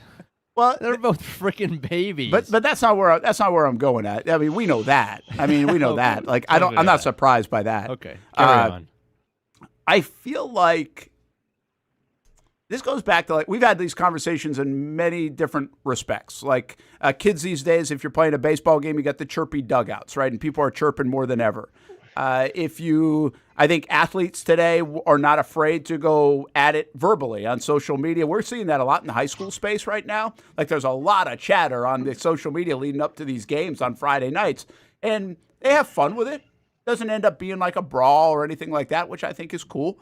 And then you have but I feel like it's starting to trend into the coaching world, which is very unique. And it's not just Brian. There are countless examples of the brash, words being said kind of across the table now. I think a lot of this is led by social media campaigns. Did you see TCU's social media after the Belichick thing? It's still this morning. They always do that though. Like TCU, back when they were really humming, it was the Hypnotoad. Every school that they beat, they had something that related to that in their social media posts. Yeah, and I think my point is I think that's where it kind of started. I think where it became a little bit normal to kind of go across the table there and take a jab. I just don't think it's real commonplace in sports if you go back 10, 15, 20 years ago to see everybody so okay with doing it in front of a microphone. Usually you would maybe get a phone call thing or something like that, right? But you wouldn't know about it. But now it's just right here in front of it, take a jab. And these guys aren't afraid to it. Again, Kelly and Dabo little exchange, the latest one to do so. I don't know what it means. I think it's just pretty wild that, I think that would have been viewed 15 years ago as classless to do it. And now it's just, hey, let's go. Yeah, definitely. I think, obviously now there's more access than ever in terms of media and everything. But I think what happened with, Dabo Swinney and everything, very rarely are you hearing coaches say they got out-coached, right? Now, if you watch that game in the second half, you can make an argument and say that Clemson got out-coached. Well, when's the last time you heard a coach in a press conference go, yeah, I'm going to be honest, I got out-coached the second half. I was just bad. No, they're not going to shoulder that responsibility. It's going to be, you know what? Yeah, maybe I didn't coach well, but guess what? My opponent over there from LSU, they didn't really coach well either. It wasn't an entertaining game. And then, when it gets back, and what's the LSU's coach name again? I'm Brian Kelly. Yeah, Brian Kelly. So then when Brian Kelly gets word of this and they say, oh, hey, obviously both you guys had a failing score if you were taking a test. Brian Kelly takes offense to that because maybe he didn't coach the best, but guess what? He won. And that was his crown achievement of his career. Of course. And all of a sudden you have Brian Kelly going, hey, Dabo, you're just going to group me in with your group that just lost? Hell no. I out-coached you. So that's where that all stemmed from, I feel like. Yeah, Brian Kelly wants a contract extension after that win, and anybody calling him a failing grade is going to be a huge slap in the face because if that's a 67, then what is the entire rest of his coaching career? It's not it. It's in the single digits. Yeah. I do think there's a little bit of that, the competitor side, and we all get like this. I don't care what you're doing, where you get a little babyish, and I think that's where Dabo went. He's like, I can't believe we lost to Brian Kelly. Everybody beats Brian Kelly in the opener. 100%. So, I don't know. I just feel, I don't think you're going to start seeing Liam Coen take jabs at, other coaches in the NFL. I do think there's a classy nature that still exists. Got to protect the shield, bro. Yeah, a little bit of that. I do think, but I think it's there's less protection. I think people believe that, but I think And I don't know why. I know where it started. I feel like social media has helped start that. I think it's okay amongst the kids to yap back and forth now, too. We've seen that change. Like, that's okay. Back when Austen was playing, back when I was playing, get off my lawn here, those kind of words would spark fights. That does not happen much anymore like that.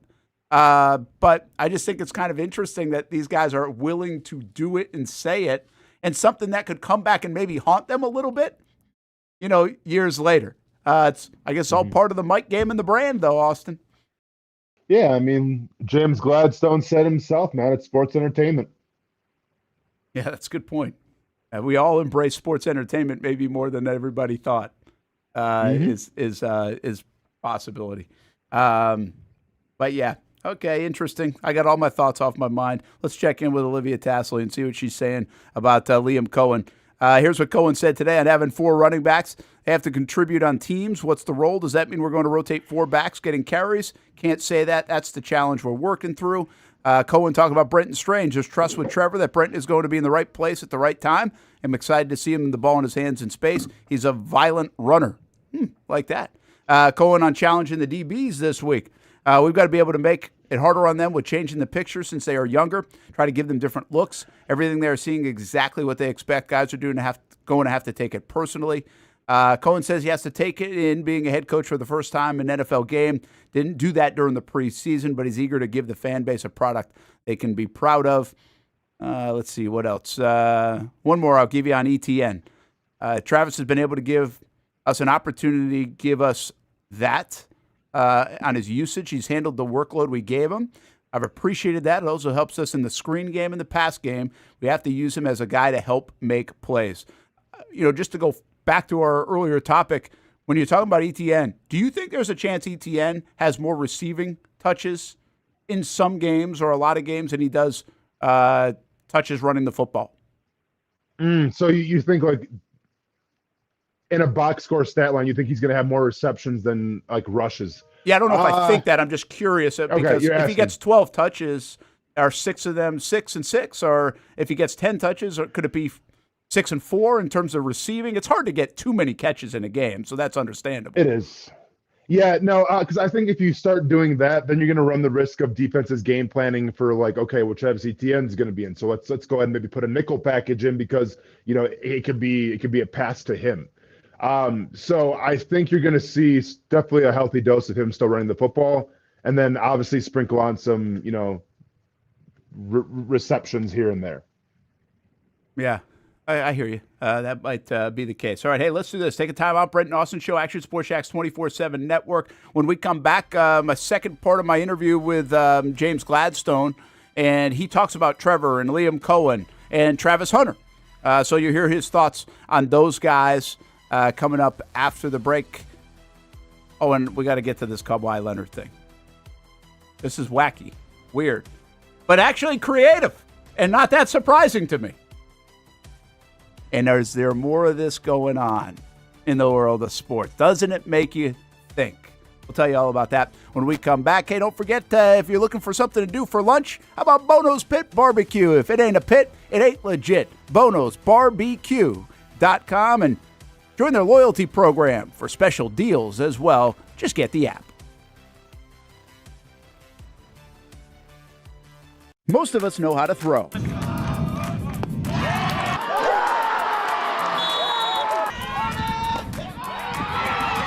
But you need to know what to throw. I'm not talking about footballs, baseballs, softballs. We're talking about those items you need to recycle. Republic Services explains it easy. Recycling simplified. 1. Know what to throw. When in doubt, throw it out. 2. Empty, clean, and dry those materials. It takes an extra minute, but it makes a big difference. And 3. Don't bag it. This makes the recycling process faster and more efficient. This is a look at the Republic Services North Florida Recycling Center. You can make this process even more efficient. By utilizing those 3 steps, Republic Services can help you become a better recycler in your home. Learn more at recyclingsimplified.com. for the game day hustle and every day in between. Juggling my show, Jag Social, to going under the Friday night lights and a social life, it's a daily tournament. But this ride, MVP status. The all-new 2024 Lincoln Nautilus isn't just my car, it's my personal locker room, office on the go, and VIP lounge on wheels. Let's talk tech. My profile remembers everything from customizing my dash display to setting the ambient lighting and my signature scent. And wireless charging, essential for live tweeting scores. Whether I'm packing for a beach day with friends or heading to the gym, there's space for every passion. After dominating all day, this becomes my recovery zone. The massage feature is like having a personal PT on call. Life's a non-stop game, but with this ride, I'm always on my A game. The 2024 Lincoln Nautilus. Drive your passion. If you don't see a pit, it ain't legit. When you hear that, you think Bono's Pit Barbecue, a staple in Northeast Florida now for 75 years. A place that feels like home with friendly service, a meeting place for friends, family, or business occasions. On the menu, the corn nuggets are a favorite in our house, but there's something for everyone. Sandwiches, platters, salads, sides, desserts, and family feasts. You see Bono's all over the place in Northeast Florida. You know, there are almost 20 locations in the Jacksonville area now, so stop on by, sit down, and dine in with Bono's. You can also take it to go. There are drive-thrus in many of the locations, and they have delivery options too. Just download the Bono's app to make things easy. I signed up for the loyalty program, and you can too, to get special offers. If Jacksonville is home, few things feel more Jacksonville than Bono's Pit Barbecue. Celebrate 75 years and many more to come. Bono's Pit Barbecue. If you don't see a pit, it ain't legit. People helping people. It's at the core of what Alive Credit Union is all about, and it's been that way for over 70 years. From the start in 1954 to today, the mission remains to inspire financial wellness and give you a financially fit lifestyle. Alive Credit Union and its employees are committed to not only serving their valued members, but also our community here in Northeast Florida. I had a chance to see that commitment firsthand as Alive partnered with our Action Sports Jacks 24/7 team to bring you Armada men's and women's soccer broadcasts. Inside the 18, it is a shot, and it's a goal! Chloe Chivers! And that connection to the community continues with Alive Credit Union's support of the Police Athletic League of Jacksonville. Alive Credit Union's commitment to our community also involves serving the financial needs of all first responders through the recent merger partnership with City and Police Federal Credit Union. Join the community and become a member of Alive Credit Union today. Find out the many ways you can be inspired in financial wellness at alivecu.coop.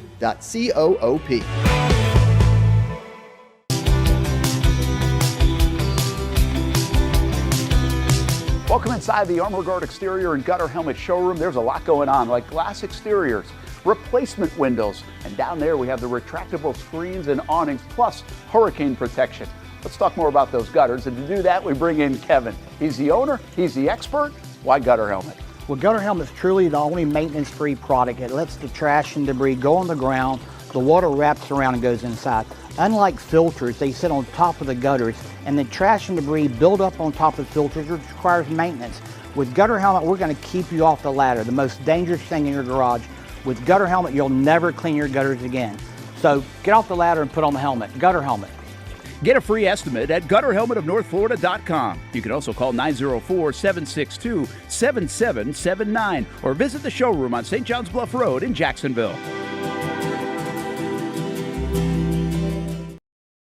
Welcome back to the Brent and Austen Show, streaming on the Action Sports Jacks 24/7 network.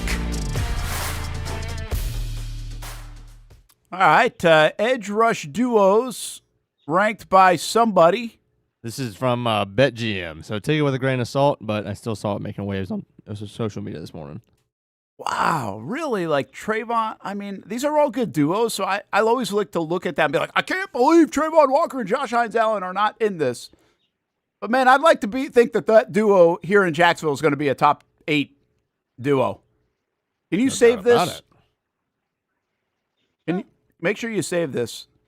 Austin, I don't know if you can see this, but do you think that like Hunter and Anderson are number 1 on this list, or because of Parsons now joining Gary, Does that change it? And what about Burns and Abdul Carter, man? I mean, we haven't seen Abdul Carter, so we don't know. But that defensive front in New York is really good.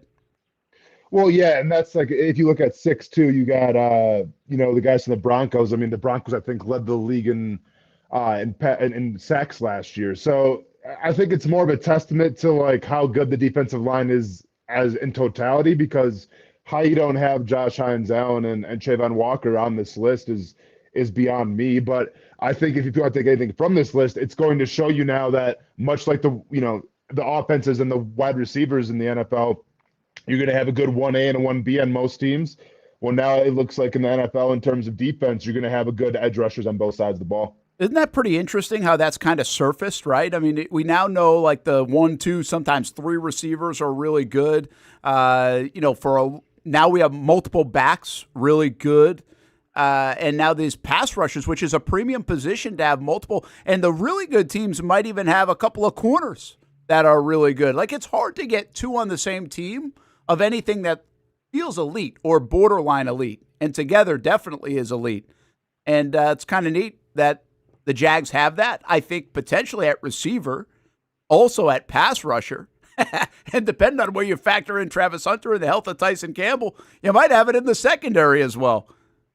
Yeah. No, I mean, you're going to take it. Anytime you get, you got 2 guys legitly like that are 2, could be Pro Bowlers, hopefully all pros one day. That's a rarity to have. And you can have that. You can't have 2 all pros, I feel like, at defensive end for the Jaguars or edge, but you can definitely have 2 Pro Bowlers, and the same thing goes for wide receiver as well. So, yeah, I think that's a thing that still a lot of teams are searching for, but we're seeing a lot more teams having that at their disposal now, whether it's 2 bookends, whether it's 2 great wide receivers. Yeah. Hey, before we get to our James Gladstone interview, the second part of it, which really dives into the football side, Kawhi Leonard, man, this thing is crazy, huh? Go ahead. No, I haven't heard anything about this yet. I mean, I've been very limited on Twitter, set aside from reposting all of Casey's videos, but I have missed the Kawhi Leonard stuff. Job well done. So Pablo Torre, I guess he's got a thing where he said Pablo Torre finds out. He's become like an investigative sports guy, right? It's kind of an interesting niche and it's working. But he says Kawhi Leonard signed a $28 million endorsement deal for a no-show job, in quotes, with a fraudulent tree planting company funded by $50 million from Clippers owner Steve Ballmer, according to documents obtained. It was to circumvent the salary cap, in essence. He actually got like this contract that said if he goes to another team or is no longer on the Clippers, this thing would automatically be null and void, I think is what it said in that part that I saw.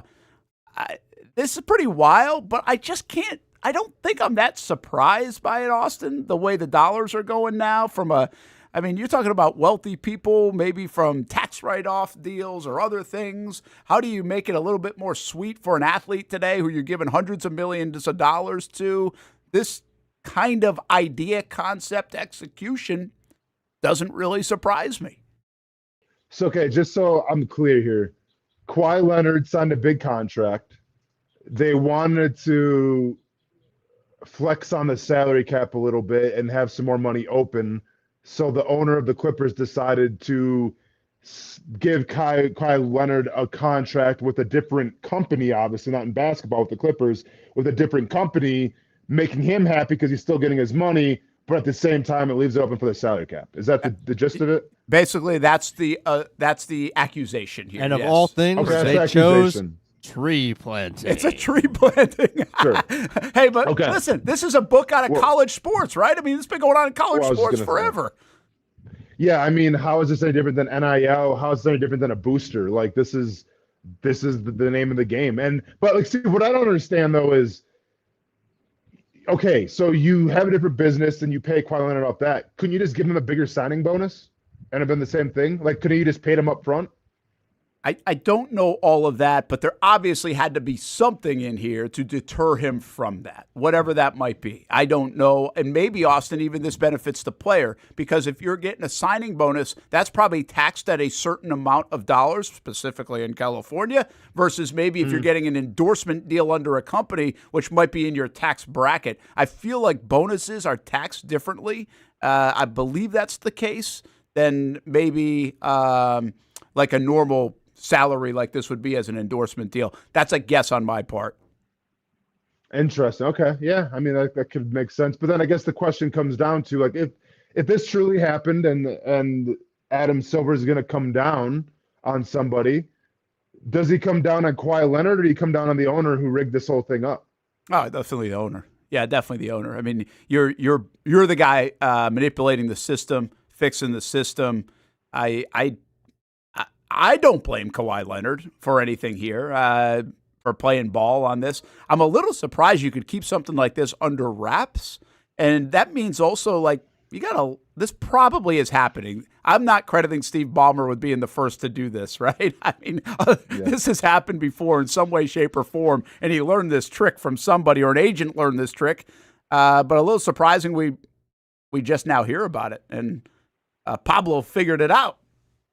It's wild, man. Yeah, I'm now this will be a storyline, I'm sure. You know, but so I don't I'm care. really curious. This is kind of like this is what I say about. I used to say this about cheating in college football and basketball. Give me my bracket in March. I don't care.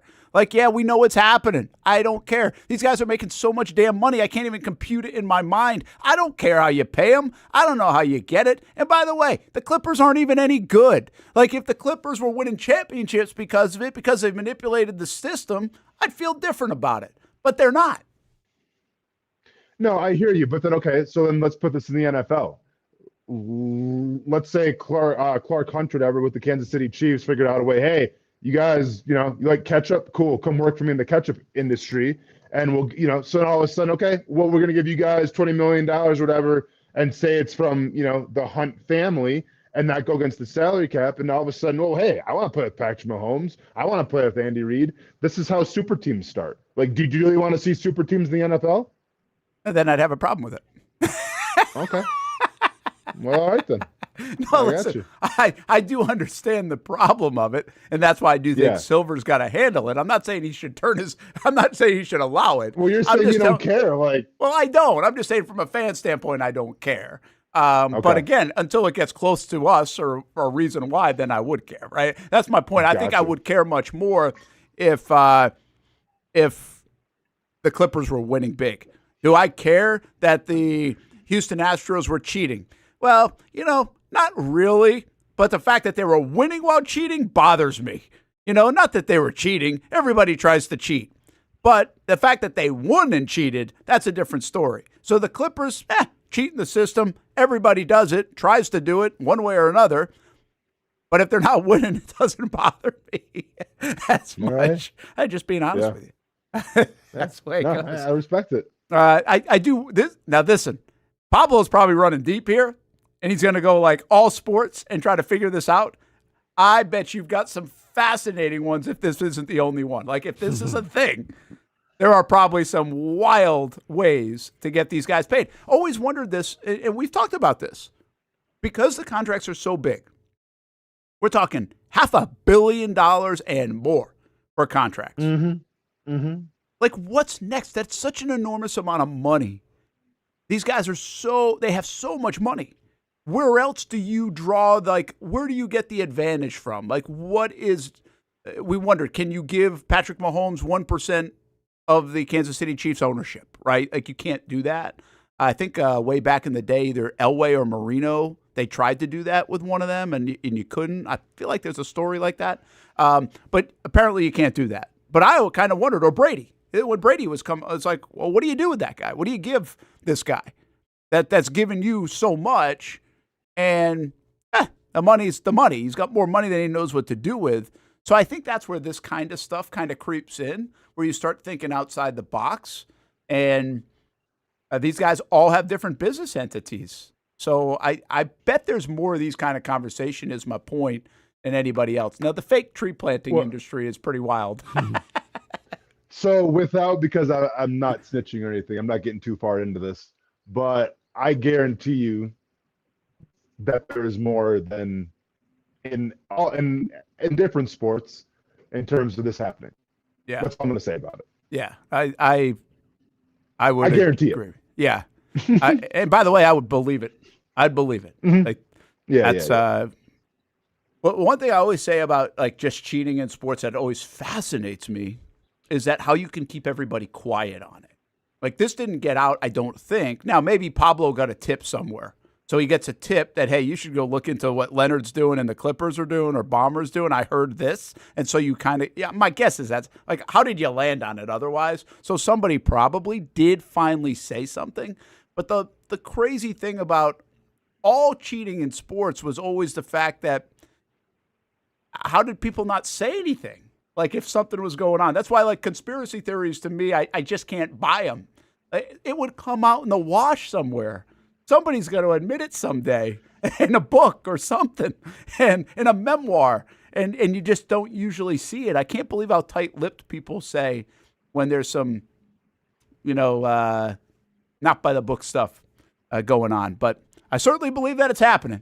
That's for sure. Because it feels like it happens in almost every walk of life, sometimes more knowingly than others, sometimes more egregious than others. Hey, James Gladstone, we did a little bit of our walk and talk yesterday. That was about his leadership style and being here in Jacksonville and everything else. We turned it to football. This is the second half of our conversation, and I asked him about the whole Travis Hunter thing where he really put it on a pedestal to say he could change the game. That's part of the conversation. Here it is with James Gladstone.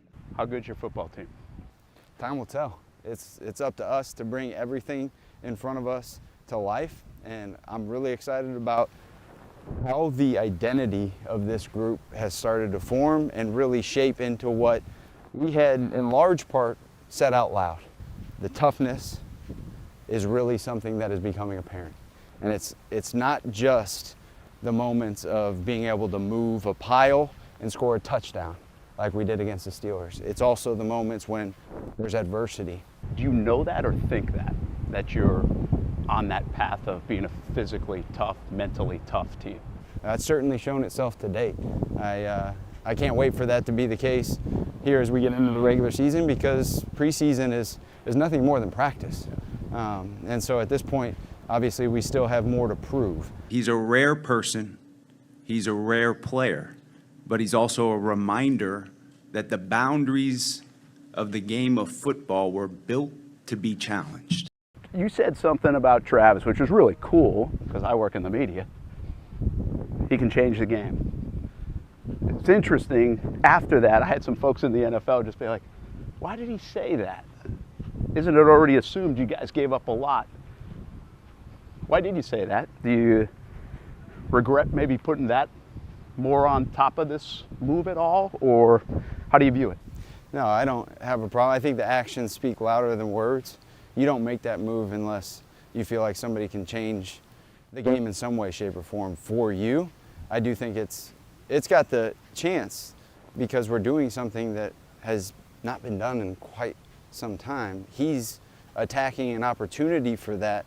It's certainly, speak it into existence, to say it out loud is not something I'm scared of, because it's what we're trying to do. It's transparent. And I think that our fan base is going to appreciate that in particular, and knowing that when they hear from us, they're not going to hear anything other than what we believe to be truth and the best thing for us, and I hope that that's understood. I like where we're at right now, but it's about the whole season getting better. It's not about just where you're at week one. We got a long year. You've said to everybody that walked in here, just be who you are, right? Do you think Trevor's doing that? Because that guy could have had the weight of the world on his shoulders for the last 4 years or so. How do you view him and his growth in that respect? Yeah, that's a great question, because I do think he's continuing to be who he is innately, but the best version of himself. So he is spreading himself in a way that, to us, obviously, we can't point to the inner workings, the daily habits and things like that that existed prior to our arrival. We weren't here. But we know that he's doing exactly what's been asked of him and more. And he's going above the playbook at this point to make it so that this team can rally around him and lean on him knowing that that's exactly what we're going to need from him. Let me ask you about Liam. You know him a little bit, but what have you seen from him as a first-year head coach? There's a lot on his plate. I was really interested in watching him during the preseason. Didn't look like he blinked much. Had a bunch of situations to execute. That was my view. What about yours? Is he the same guy you met way back when? I think we would both say that from the first time we met, each of us have evolved. And that's the same case for our football team. We want this team to evolve. Who we are now is not who we should be by the end of the season. And specific to Liam, it has been so cool to see how he moves, how he operates, because it is natural, it's organic. His gut is something that I trust to the fullest degree, and you can see it in his play calling. You can see it in the way that he strings together one play to the next, and it's not off a script. It's off of instinct, it's off of seeing it in real time and being able to execute what is actually appropriate next. And so that part has been really, really special from my point of view. If I'm just an observer or a passerby, that would stand out to me with him. And then beyond it, the thing that I love is his standard is the standard. He does not allow that to be bent. And that can be very difficult when you're a younger person in that role. To be able to hold firm and not give in to the idea that, hey, I'm trying to be some version of a player's coach, connect with these guys, but also have to hold the line. And he has balanced that extremely well.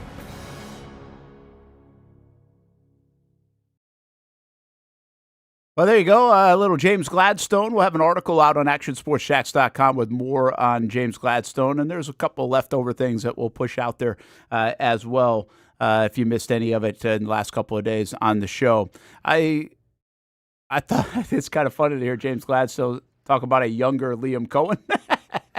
Who's actually older than him, but that reference was pretty interesting. And hey, I give him credit, man. He does not back off from the words of and making it a big deal on Travis Hunter, you know. And I wasn't lying. I had people around the league kind of reach out like, man, did he really have to add more weight to that whole move? It's pretty assumed that if you're giving up what you gave up, then that's a big move. And now to say, hey, he's going to change the game. Are you just raising the expectation? And they didn't budge.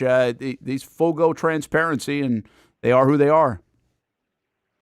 Yeah, they are who they are, and it's just, once again, as we talked about a lot on this show, he's just reaffirming he's having his players back, right? And that's what needs to happen. That's the course correction that needs to happen after last year, where I felt like Doug Peterson left a lot of his players out to dry. This is the course correction. Hamby, what do you take away from his thoughts on Coen? Because it kind of backs up what we just talked about earlier today on the play calling part of it. And I don't know how he can tell that already, but they know what's being called. Like, they know what they're doing in a preseason game. So he must have seen a bunch in those first two preseason games. Remember, Liam didn't call the third preseason game.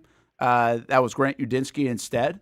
So a lot of high praise for that sequencing. That word came to mind because Gladstone kind of referenced it, and also that article referenced it too. So that sequence of how one play leads into another, and he just said it from more of a casual standpoint. Forget about the GM aspect of it. Yeah.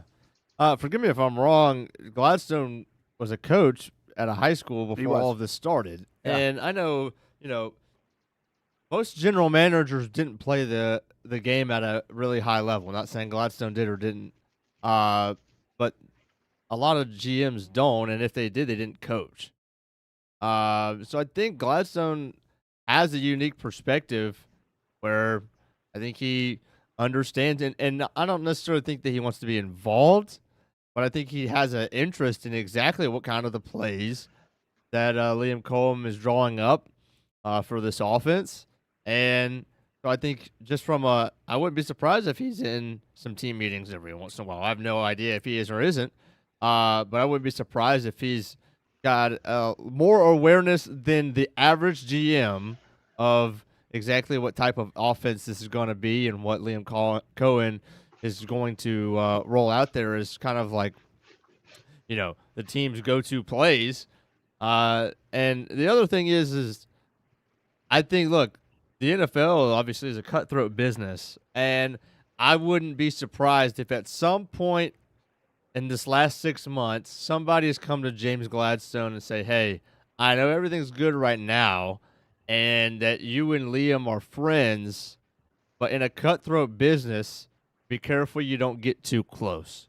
I wouldn't be surprised if somebody gave that advice, right? Because, a lot of times it's either you or him.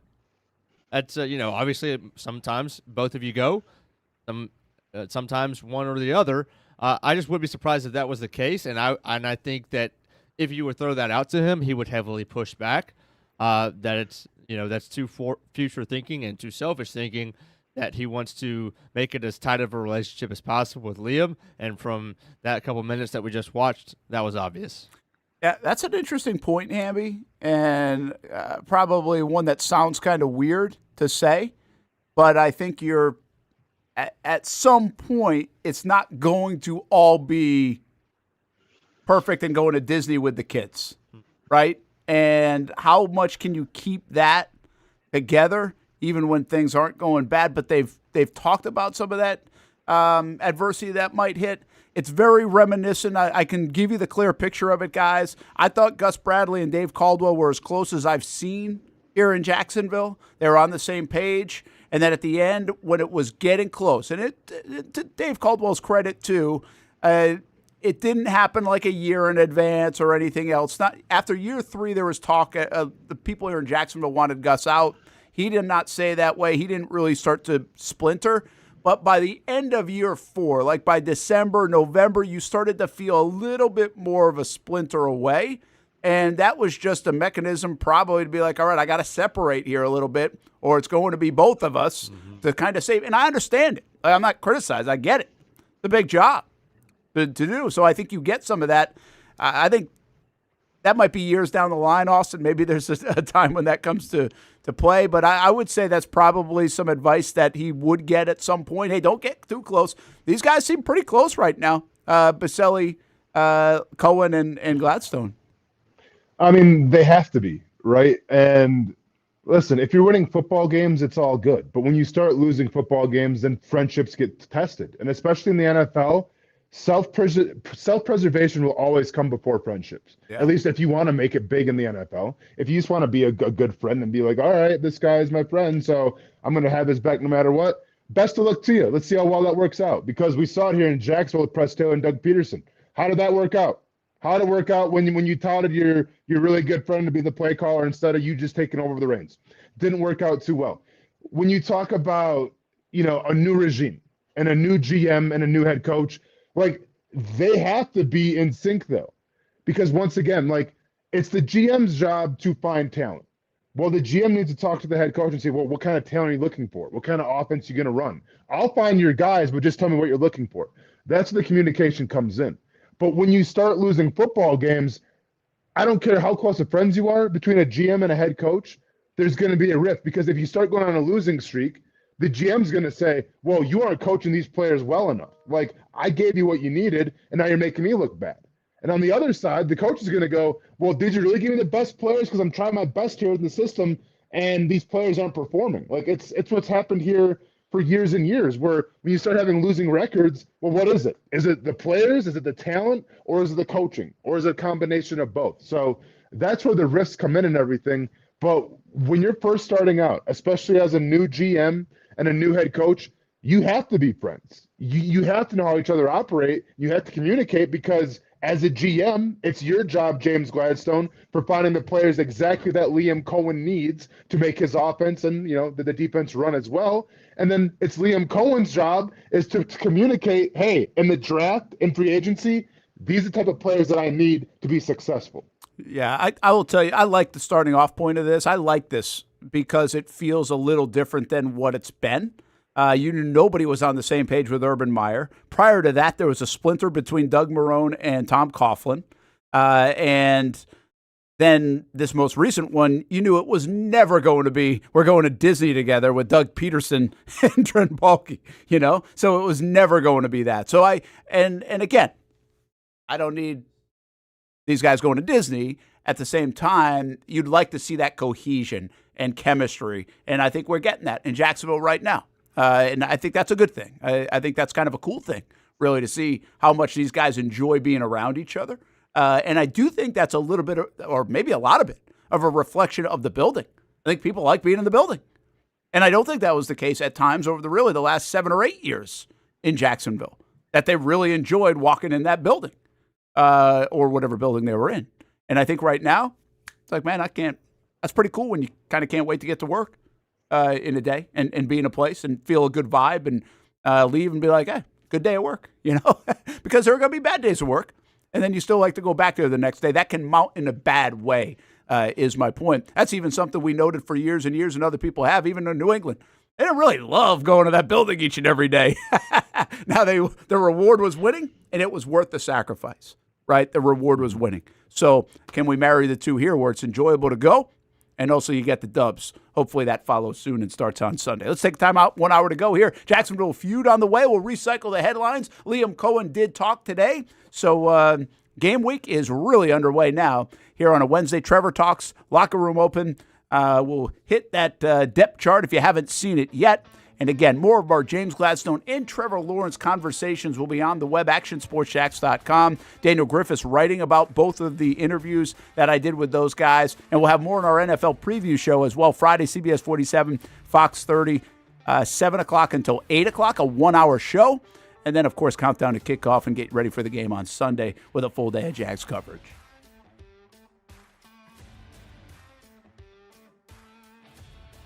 Choose your own adventure. It's not just a saying, but a way of life here at Cycles of Jacksonville. And whether it's 2 wheels or 4 wheels, at Cycles of Jacksonville, a great adventure awaits. With brands like Honda, Vespa, Segway, and Triumph, Cycles of Jacksonville has you covered with their inventory featuring a 60,000 square foot building. If 4 wheels is more your thing, check out the largest selection of Honda Talons in the entire county. No matter what you're looking for, Cycles of Jacksonville is going to have the selection you need, all with great financing and rebates. Plus, if you're active duty military, Cycles of Jacksonville will offer you 0% financing along with great discounts for military and first responders. And when you want to get off the road and set sail, Cycles of Jacksonville has you covered with everything you need to get on the water. So if you're ready for a great adventure, let Cycles of Jacksonville be your guide. Located off Atlantic Boulevard, or check out their website at cyclesofjacksonville.com. How do we make Mason's famous lobster rolls? It's simple. We get up before dawn, head into the open waters of Maine, haul in our traps by hand, and send only the best straight to our restaurants, where we add warm butter or chilled mayo with a squeeze of lemon and pile it on a toasted split-top roll, just like it's been done for nearly a century. That's the recipe for Mason's famous lobster rolls. Thanks for meeting me here. Okay. You're my only lawyer friend, and I need your professional opinion. Okay. You see that brand new Hyundai Tucson out there? Yeah. That's all I paid for it. Do you know what you want? Yeah. I think I do. Enjoy your new car. Thanks. Bye-bye. Deal so right, it almost feels wrong. The Hyundai Getaway Sales Event. Lease a Hyundai Tucson for $259 a month, or get 2.99% APR, or get $1,750 bonus cash. Hurry in. Year 2 is in the books for the Jacksonville Armada women's under-23 squad, taking another step forward in the Women's Premier Soccer League. Under the guidance of head coach David Goff, the girls in blue went undefeated at home for a second straight season, including a dramatic draw in the opener. And they've left it to the death. Unbelievable stuff. And a late winner to end the season at home. Headed on. Here's a chance. Gianna Ramirez brings it down, still alive, takes a shot, and into the back of the net. After fielding a younger roster in 2025 with talent from all across Northeast Florida, the future is bright for the Armada women's team. We highlight the ladies and all things Jacksonville Armada each week on Fleet and Footy on the Action Sports Jacks 24/7 network. I'll put one in the back of the net for you. Join us for player profiles, fun interviews, and the very latest on the Fleet and all things footy. That's every Thursday at 2 p.m.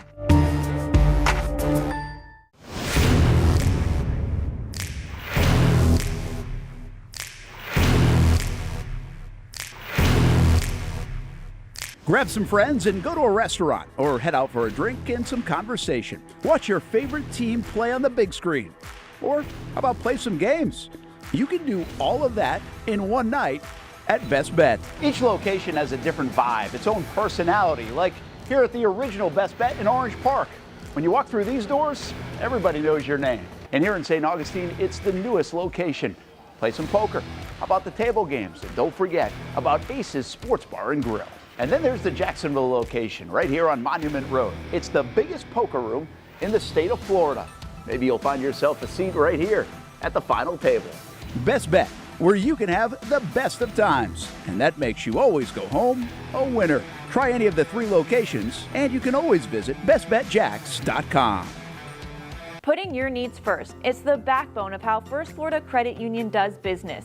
In all honesty, you might as well be speaking another language when it comes to finances. Sure, I'm good with my money, but what am I missing in the fine print? That's what led me to First Florida Credit Union. They're the perfect choice for anyone starting their financial journey because they keep finances easy. Plus, they offer financial education and resources I can trust. So I'm always growing more confident. And as a young adult, I am constantly adding more responsibilities to my plate. From a car payment to a mortgage, it all adds up. Luckily, First Florida Credit Union makes sure it adds up in all the right places and not the wrong ones by offering better rates and lower fees than traditional banks, even if you're still trying to grow your credit. Because as a member-owned institution, First Florida genuinely puts people's needs first rather than focusing on profit. So I know as my needs change, they'll be right there to help me reach my goals. Check out firstflorida.org to learn how you can benefit too. Welcome back to the Brent and Austen Show, streaming on the Action Sports Jacks 24/7 network.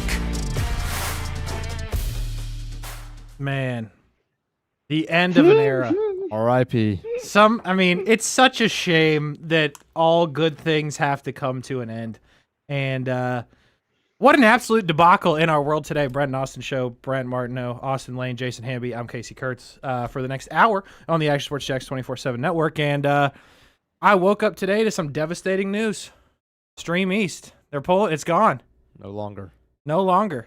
See, he's looking at me with like, I have money to watch the events I want to with like properly. Are you unfamiliar with Stream East? Don't know what it is. Oh, Really? unbelievable. Wow. That, ladies and gentlemen, is entitlement. That's what that is right now. Dude was spending $100 to watch dog sled racing. You could just watch it for free on Stream East. $50. You know, what are you going to do? Is that one of those websites where it's free stuff? Yeah, well, it's the biggest one. But you guys are a little bit of amateurs as well because technically it didn't go away. I'll send you the link after the show. Good. That one went away.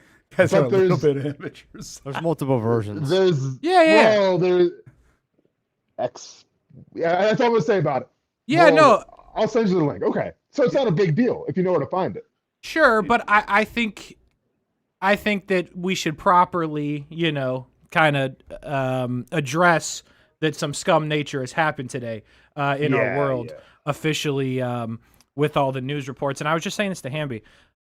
Like, in, like, a bunch of the, like, press releases, if you will, I saw, like, reporting the news, where, like, millions of people on Stream East illegally watched NFL, NBA, MLB, Champions League, and cost these leagues, respective leagues, millions of dollars in streaming dollars.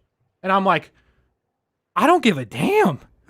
Like the NFL, who's doing, I think, pretty well. Yeah. God forbid I cost them $85 because I didn't pay for their screw them. No, like that's what you get. Like you want to be greedy and Peacock and Netflix and Amazon and YouTube TV. No, forget it. If I watch it for free, I watch it for free. Like I don't care that I cost you some money. Sorry, scum. Yeah, preach, Casey. Now, obviously, as a UFC employee, I can't illegally stream, any kind of fights or anything. But like, if I was gonna, like, I'd probably use like a Stream East because once again, I'm gonna pay $80 for a pay-per-view because it's you have to do well for the fighters because I know them so well. But like at the end of the day, man, if you can get it for free, people are gonna get it for free. Like you can't knock people for doing Stream East and other websites that may sound like Stream East. A couple letters here or there that are still active. So this has been going on. This has been going on for a long time. I wonder why. Like, why now? Why is it going away? First of all, did it get shut down, or is it just going away? It's a year-long investigation. Yeah. They arrested 2 dudes in Egypt with a bunch of laptops. Oh, we don't have Thank you for your service. We got big. Honestly, we need to bail them out. I'll start the fun. Don't we have bigger problems? Hey, listen, I'll say this: if the site could possibly continue, if it was determined that it was just these 2 dudes who started it and were running it, if a fund were hypothetically created, I guarantee you'd be millions of dollars. I do too. No doubt in my mind. I'd throw $20 at it. I'd give a few dollars. Oh, yeah, man. I mean, just out of principle. I owe that site a lot. Yeah. Just I owe that site a lot for what they've done for us. Yeah, I'll help get the boys out. Absolutely. So how were they? Do you know how they were doing it? Like, how did they make money off it? And are there ads on it? Yes. On theirs? Is this through YouTube or a site? This has nothing to do with YouTube. Okay, so you don't just look something up on YouTube. No. But you can do the same stuff on YouTube. You can find it. Well, yeah, but like YouTube's moderated by like YouTube. So like if they see it, it's same thing with like TikTok. Like they would take it down immediately. This is their URL. If you search a live football game in YouTube, you're gonna get somebody playing Madden. Yeah, basically. Yeah. But like you go and like yes, there are some ads, but mostly it's like betting websites and whatnot. But it's like pop-ups. It's not like pre-roll commercials. I got you. I mean, it'll make you question your iPhone's integrity once in a while. That's worth it to honestly, watch ball? It's worth it to watch ball. Honestly, I've heard of this stuff, and that's why I don't click on it because I'm just like I'm concerned about anything I click on now, so I don't click on a lot of that. Not that I watch the way you guys watch anyway, but I don't understand how it lasted so long. Is my point? If it was this popular and this like what? They just couldn't find the guys that were doing it? They couldn't find the originators? Well, it said they were the thing I saw earlier was it said it was bouncing through like hundreds of millions of IPs just. Yeah. So it's pretty that's where complex. Like, VPNs come into play and everything. Yeah. Yep. It was pretty smart. Yeah, yeah. Man. End of an era. Not really. End of an era. End of an era. Well, we'll fight through. I promise you we'll fight through. But yeah, I mean you would get some ads on there that, made you question if your computer was going to pull through. Listen, I have a computer that is still struggling because of the amount of things I was trying to stream at one time. There are multiple things on. Like when I was college, dirt poor, no streaming services. Like, hey, you know what? I got my running back in this game. I need to see what's going on with my quarterback over here. Jags are on. I got a computer that I'm still scared to turn on because I'm not sure what's going to happen. I might be part of the investigation. I feel like I won't even say it. Someone gave me a site one time. I think it was to watch maybe your fights, Austen. And it's like, you got to do like, and you got to do this.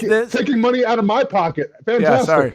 I think it might not have been though. It might have been like a McGregor fight or something like that. Don't go back on it now. It was. No, I really don't know because it feels like it was a while ago, so I'm not sure it would have been. I feel like before that.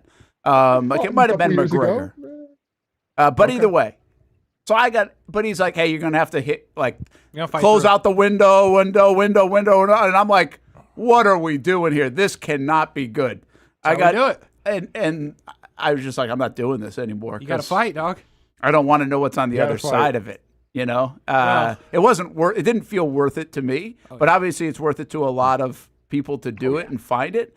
I just can't believe that it was that complex that they couldn't shut it down. Everybody knew they were doing it and know it still happens. Yeah, but I mean... Yeah, because you think about it, like, there's like 2 million people streaming Stream East, right? So we're all watching the game.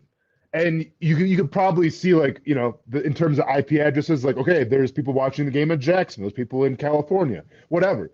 But what they have to find is where is the source coming from, right? Like it's almost trying to find like a needle in a haystack where you have all these people using the website, but there's only one IP address that's actually streaming said website.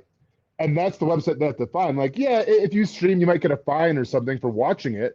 But like they're trying to go after the heavy hitters. They're trying to go after the people that actually like, are responsible for these streams. And that can be hard to find. Yeah, I get it. It makes sense to me. Just one other thing, like how do they get it? Are they paying for it and then putting it in a place for everybody? So I'm under the impression that they are because like it's not just like when UFCs or anything, boxing, whatever's on, you go, like they're there all the time. So like in theory, you can watch like Pirates Dodgers tonight if you want to. And when they go to break or it ends, it has the MLB whatever that's called, where you have all the games. Yeah. Like screen. So I'm under the impression that they pay for like the MLB service and Sunday ticket or whatever, and then just kind of because you can get any. I mean, truly, you can get pretty much any sport you want. So Brent, because for instance, Brent, because like when you were illegally streaming my fight and taking money out of my pocket, it was probably through like BTS Sport, which was in England, right? So like if you're watching the UFC fight, it'd be and there's a commercial from BTS Sport. So like it wasn't streaming from the States; they were streaming it through that app, which is in England. Yeah, so they were in Europe. Yeah. But they had everything, man. Like if you wanted to see like international darts at 4 a.m., like I bet Weber was on there. Yeah, and it was there. I sure as hell know Weber ain't paying for anything. That's what I'm saying. My dog, he's probably sad this morning as well. We're all there. We're all with you. There. But the whole thing is so like front based that I'm shocked that it could work for as long as it did and still does. Because again, they're making money on their URL. That's how they're making money. So they're spending money to get the subscriptions. They're making money on advertisers. And the advertiser's like, I know you're doing this illegally, but I don't care. I'm in. You've got 2 million people. Well, think about like who's like I said, like a lot of their betting sites and stuff. It's betting sites, which aren't necessarily the legalist, depending on where you are.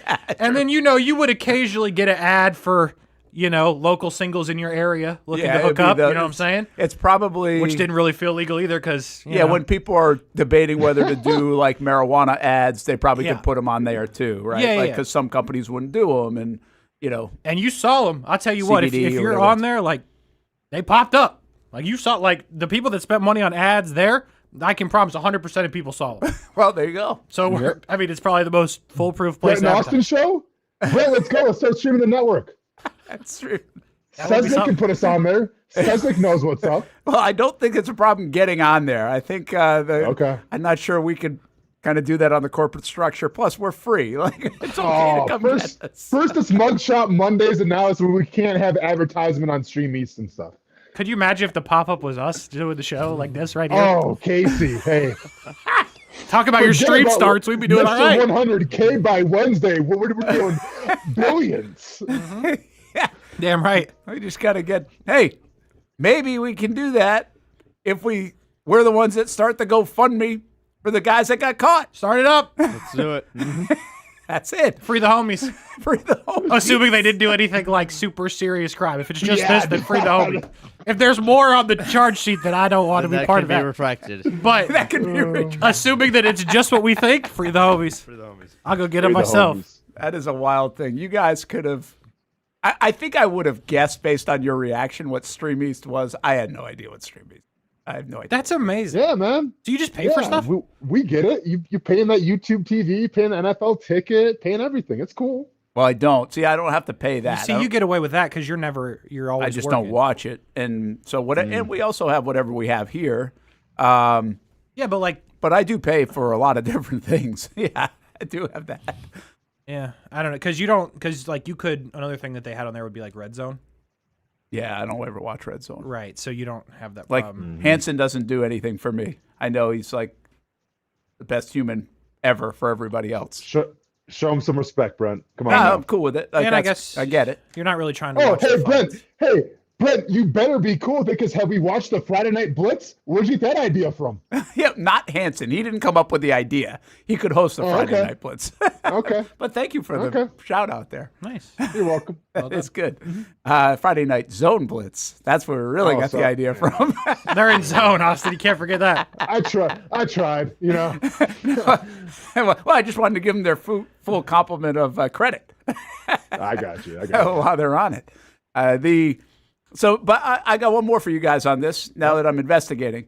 Like, what about the Hulus and the Apple TVs and those kind of, like, they don't do that. It's just sports.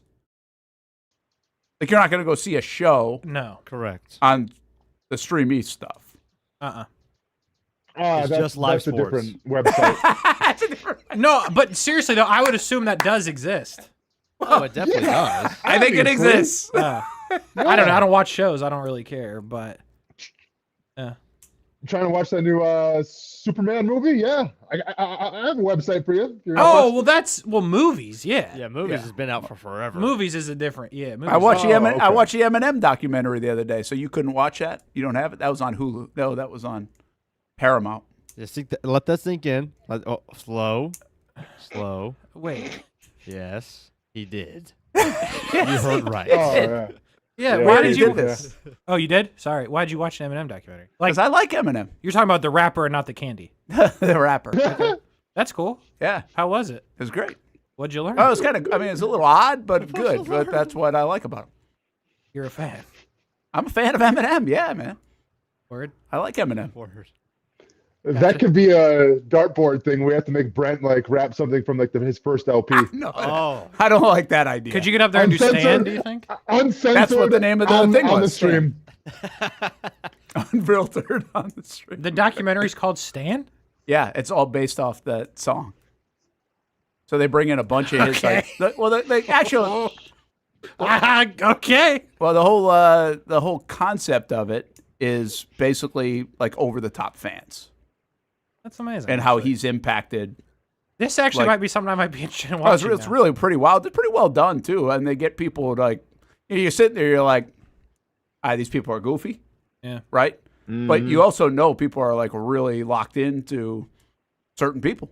Yeah. My first visual of that, what is going on here? I remember being a kid, and they would show concerts from around the world with Michael Jackson, and people would just be in tears, crying, passing out. That's wild. I'm like, what is going on here? My first exposure to that was Bieber when I was in elementary school. You have freaking middle school girls passing out. Yeah, I can't compute. That does not compute in my mind.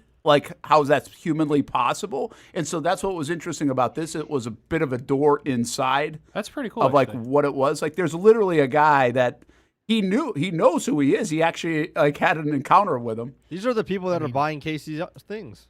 It's true. I mean, well, that's fair. Yeah, that's fair. That's why I'm interested. Eminem Funko Pops selling pretty good, Casey? Well, I mean, absolutely. Well, I don't know if there's even any that would exist. The thing about Eminem that's super interesting about that is you want to talk about one of the most reclusive humans on earth. Oh yeah. You don't see that guy unapologetically though, which I appreciate about him. Yeah, if he doesn't want to be seen, which he doesn't most of the time, you don't see him. So to that point, Austin, his stuff is so valuable. And what he does what Taylor Swift does, but on a lower scale. So Taylor Swift, because she's so famous, is when she puts out a new album, this album that comes out, she'll sign legitimately hundreds of thousands and sell them on her website. Oh, that's it. So Eminem does the same thing, but he'll do 500. Taylor will literally do hundreds of them. And that's it. So even those are extreme. The Taylors you can get for $100. They sell on the website for 20. But the M&Ms, he sells them on his website for 500, and then the resale's 3 or 4. Wow. He's so valuable. Wow. So that would actually be interesting to watch. I think you'd find it interesting. The facet you're okay, these people are goofy. Yeah. And then you're well, okay, that's kind of cool. It helped them. It's just music helping people through their lives a little bit and stuff. That happens. I think that's genuine. So it was pretty, he's fascinating to me. I think so what we did earlier is we're hey, to me, he's one of one. There's nobody like him. And fair. That's what we got into is who's one of one. I mean, I think Mike Tyson, we listed some people, but it's just, I think that's pretty unique to be one of one. Yeah, it's cool. And he is that. You're not duplicating him. The one other thing that's fascinating about this guy is just said Michael Jackson and also Bieber, Eminem, and whoever, Taylor Swift. Why is it just American musicians are so huge overseas? No. Or is it just? Well, I mean, I know we obviously the Beatles and I know there are some, but it feels are there more American musicians that can play? I feel even country artists, which would seem like a very American genre, can go play stuff overseas and stuff. Now, the pop stuff I kind of understand more. I always say this about, you don't even know if a singer's from Canada, England, the United States half the time when they're singing, right? So I get that, but it's just Eminem to me, that's a genre where I didn't, it's really popular across the world. Sure. And I wouldn't necessarily think that kind of like country music as well would be more an Americanized thing. But see, that's just genres, right? Because if you look at like Bad Bunny is like one of the most streamed artists around the globe. Bad Bunny, but like, you know, he's not American, and like he doesn't even some of his songs, they're all, you know, he's Puerto Rican, Cuban, or he's yeah. So it's like he's singing in Spanish and everything. So it's like, well, we don't understand what he's saying, but like it's a good beat, so we're on board with it. I think K-pop is another example of like K-pop doesn't make any sense to me. Yeah, y'all don't remember but if you Psy? go around the globe, like K-pop is played everywhere. It's one of the biggest genres. It's just, you know, for some reason, whether it's the beat, whether it's just like how it's promoted, people love it. Yeah. I don't understand. I also don't appreciate every time I bring up something that this is not a terrible topic that you guys laugh at first. Who laughed? You guys all laughed at first. Because it started kind of dumb, Brent. Yeah, because you're making it sound like Americans are just like known wide, and like there's not other genres of music that aren't worldwide as well. That's what it came across like. Well, I know until I explained it. Which, listen, I respect the part that you're like, we're the best, and when we go over there, we dominate. Like, I'm with that. But, I mean, you know, the other countries do, you know, like Harry Styles is pretty large. I don't know if you've heard of him. Okay, I will ask a serious question. You guys will understand, but is it all like mostly England? It is. I mean, obviously, most of classic rock is all influenced from England. And that's how it started. All of the biggest bands in the world are rock bands originally from England. No, I mean, I think K-pop is the biggest now in the world. Like, yeah. So that started in Korea. I know, but that's not common. Is my point. Like that's probably part of the reason that they're so big, because it's unique. Yeah, I think they're both right. Like Hamby's right in terms of where it started, and now where K-pop is. Like in 20 years, I think you're saying K-pop's like taking over. Speaking of the girls who are passing out, that started. I bet you that started with Elvis. Good call. That was probably the first. I would say the Beatles or Elvis. Yeah. Yeah, Elvis is up there doing a little jig, and some. Yeah, that's a good one. Some Beatles are right. Deck. Yeah, Beatles are probably right. I'm with you though. I don't get how it happens. Like scientifically, I would love someone to explain how that happens. I guess there's such an infatuation and obsession that they can't stand the thought of seeing that person. Yeah, but it still doesn't make sense. I just think that it's because dude, we see this with sports teams, we see this with politics. Like people take it to another level. It's just part of the human condition where you become so infatuated with something. I guess they don't see them almost as a human being. It's almost like a step above. Yeah, there's something that's called. I've seen that before. There's some kind of. I don't know what the hell the name of it is, but I got a word for it. It's actually, I do, but I'm probably not appropriate. But seriously, like there is, I do think it just shows how influenced we are as human beings.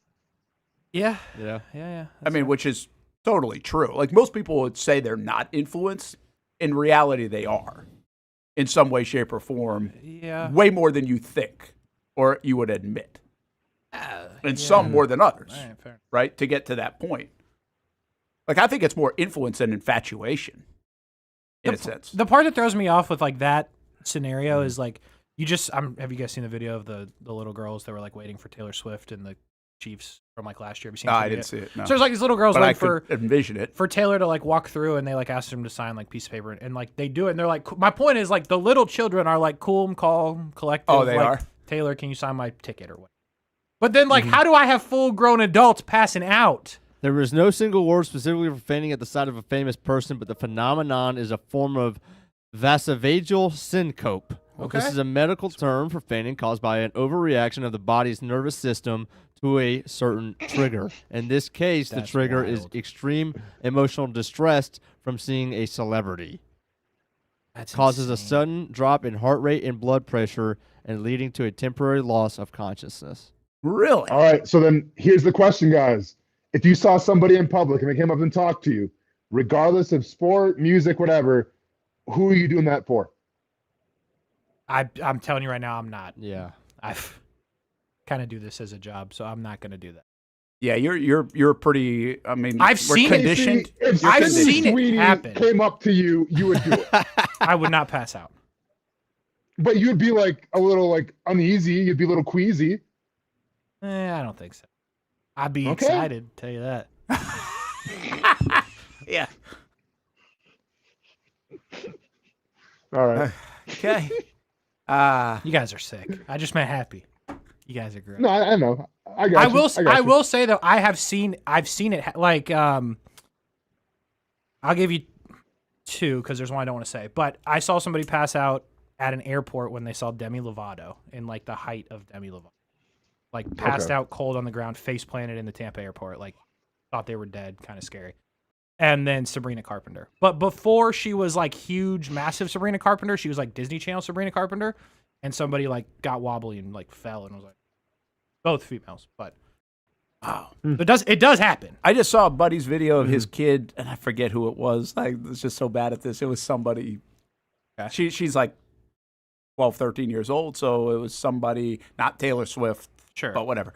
And she got real emotional. You know, she walked by and like said hi to her, like at the concert or something. And I was like, and it was kind of a cool moment. Like in that, it was kind of neat to see the kid. So like. You know, because it meant a lot to her. It was a very memorable experience. So there's like this fine line between like, oh, that was kind of cool. They got to meet somebody that's really famous, and that's pretty neat.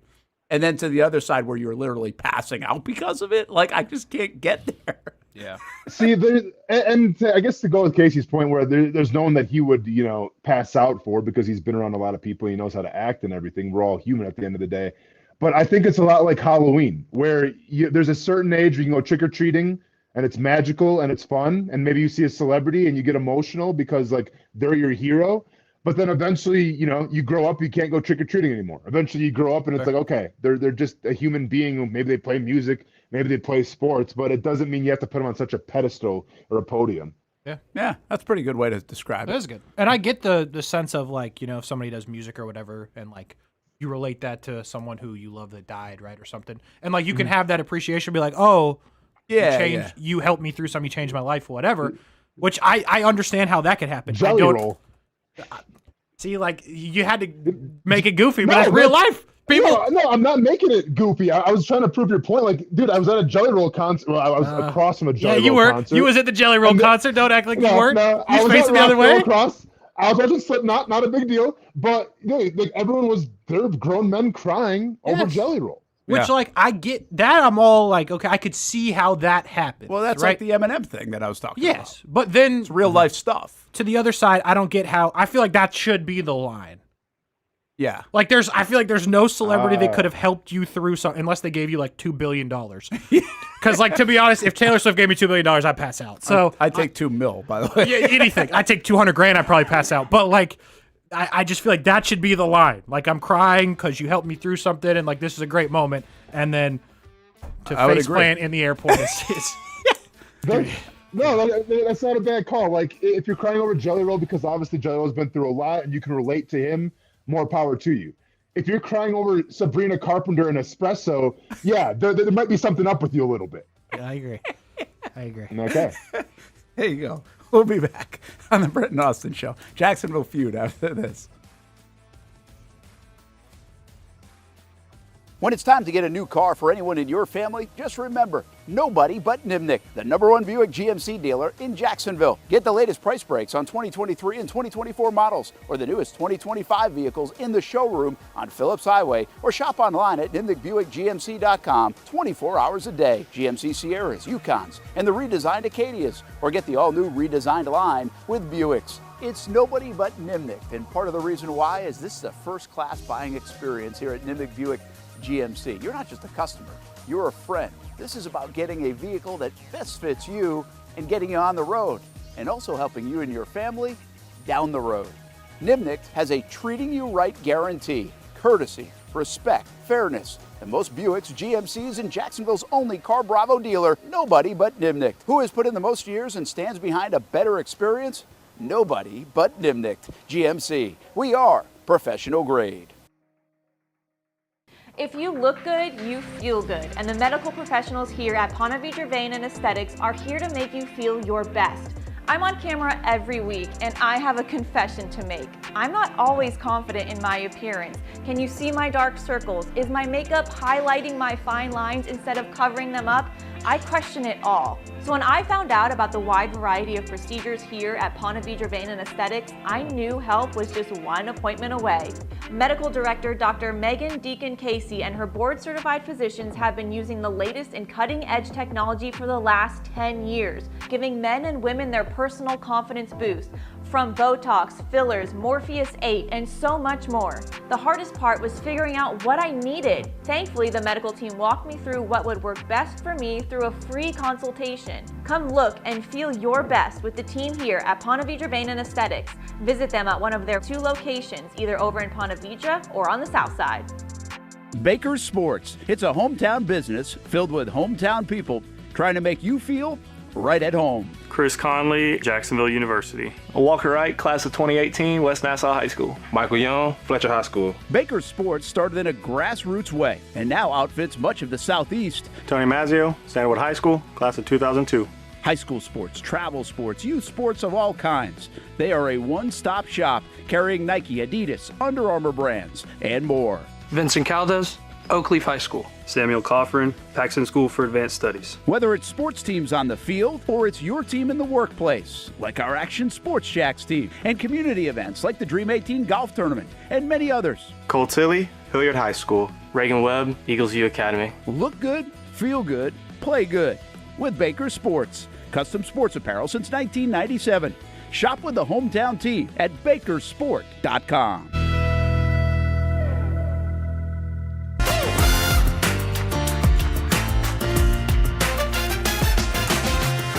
Empower a future, inspire a dream. It's a bold but simple mission for the Jacksonville Police Athletic League known as Jax PAL. Help the next generation of kids in Jacksonville shape a brighter future. Their after-school programs, teenage leadership programs. There's community outreach. It's been just an awesome opportunity to be out here with my colleagues and do something good for the community. It's really been an interesting opportunity to just see everybody work together in a way that we don't normally in the office. And there's sports.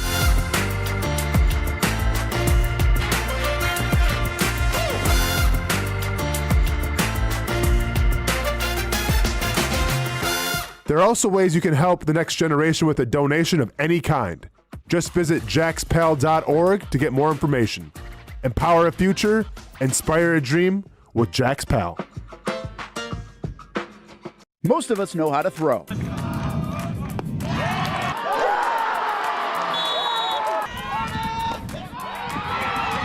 But you need to know what to throw. I'm not talking about footballs, baseballs, softballs. We're talking about those items you need to recycle. Republic Services explains it easy. Recycling simplified. 1. Know what to throw. When in doubt, throw it out. 2. Empty, clean, and dry those materials. It takes an extra minute, but it makes a big difference. And 3. Don't bag it. This makes the recycling process faster and more efficient. This is a look at the Republic Services North Florida Recycling Center. You can make this process even more efficient. By utilizing those 3 steps, Republic Services can help you become a better recycler in your home. Learn more at recyclingsimplified.com. Welcome back to the Brent and Austen Show, streaming on the Action Sports Jacks 24/7 network. Austen tried to tease it. I'll tease it properly. Friday night Zone Blitz, 8 p.m. on the network and the social media channels as well with the homies Brent and Stuart. And then obviously you got the whole rest of the crew on camera. You got Hamby on the camera at some game. You got Liv on camera at a game. You got Marcel on camera at a game. Other photogs as well. Game of the week. Whole lot going on Friday nights here on the Action Sports Jacks 24/7 network. And although I was not allowed to be a part of it this year, I wanted to support. You know, I wanted to do my part and be a viewer of the Friday Night Zone Blitz this week. And I actually caught this, what I consider to be highlight moment of the Friday Night Zone Blitz from last week, Brent, involving you. Hamby, when you get a second, let's roll that video and see what Brent was able to do this week on the Friday Night Zone Blitz. Now you obviously have Yuli set up, it looks like, for a field goal attempt, and I think that's good. No good. No good. Okay. The opposite of good. That's the opposite. Not good. Oh. Slow it down. That's good. Oh. No good. No good. No good. Okay. The opposite of good. That's not good. I made the play-by-play catastrophic mistake. Saying it's good when saying it's the not exact good. opposite of what it was. Now, I heard the crowd. I figured we were on the Yulee crowd. The sideline. I thought Look they at started him. to cheer. Getting a little red. Call him Brent Martineau calling the games there. Holy cow. I'm glad you left in the part where I at least acknowledged the play-by-play. Yeah, no problem. Mistake. No problem. How did you think Stewart was dressed this week? I like how you're trying to get off of your mistake. I appreciate that. I thought Stewart looked good. Here's actually what I thought when I saw Stewart. I thought he took the tweet to heart, is what I thought. I thought he got a little bit sad about the tweet and how we brought the light to it here on the show. So I was like, you know what? Stewart looks professional. And then there you were all red-faced. Oh, the kick is good. Wait. Check that. Did I get red? You looked a little embarrassed. The Stewart tweeted actually in the last segment, after taking that stray on the broadcast just now, I'm going to need that password for the Athletic subscription. Some good articles I want to read on there. Ah. There we go. He was a Stream East guy.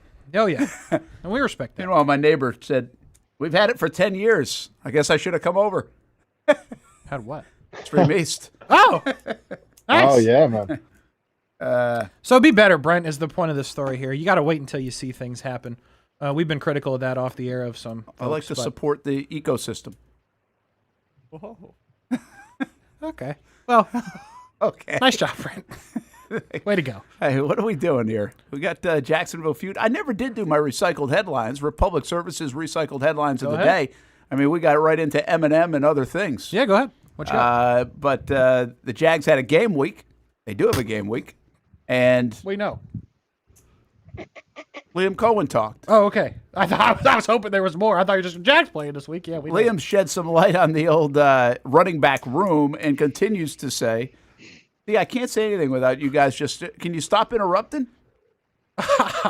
Yeah. What are you saying, guys? For like we're all doing it. What do you mean? You're right. sitting there laughing. You're right. Because Case, it was funny. I mean, that's a general reaction. You're right. That was my fault. I jumped the gun. I was a little surprised, though, when you were like, recycle headlines, Jags play football this week. It's like, really? We've been built to this since January. Hey, I was hoping there was more, but I wasn't sure after the missed field goal call. I was like, he's losing it. Hamby, can you just take my shot by myself? You put him in the one. Forget him. I don't want to see Let's these all guys. leave early. Yeah, I don't want to see these guys. All right. So a lot of talk about the running back room today down at Jags headquarters. And Liam Coen continues to say it's going to be a difficult decision to make on if they're going to get four guys dressed, if who they're going to keep down, if they don't get four guys dressed. So I think that will continue to be a story to monitor. That's your Republic Services recycled headlines, recyclingsimplified.com. I made it easy and quick for you guys today. Nice. Well done, Brent. Let's play Jacksonville Feud if I can beat you guys in something. I do like Megan Maroney. I don't think I'd be screaming like a little girl, though. You can put all four of us back up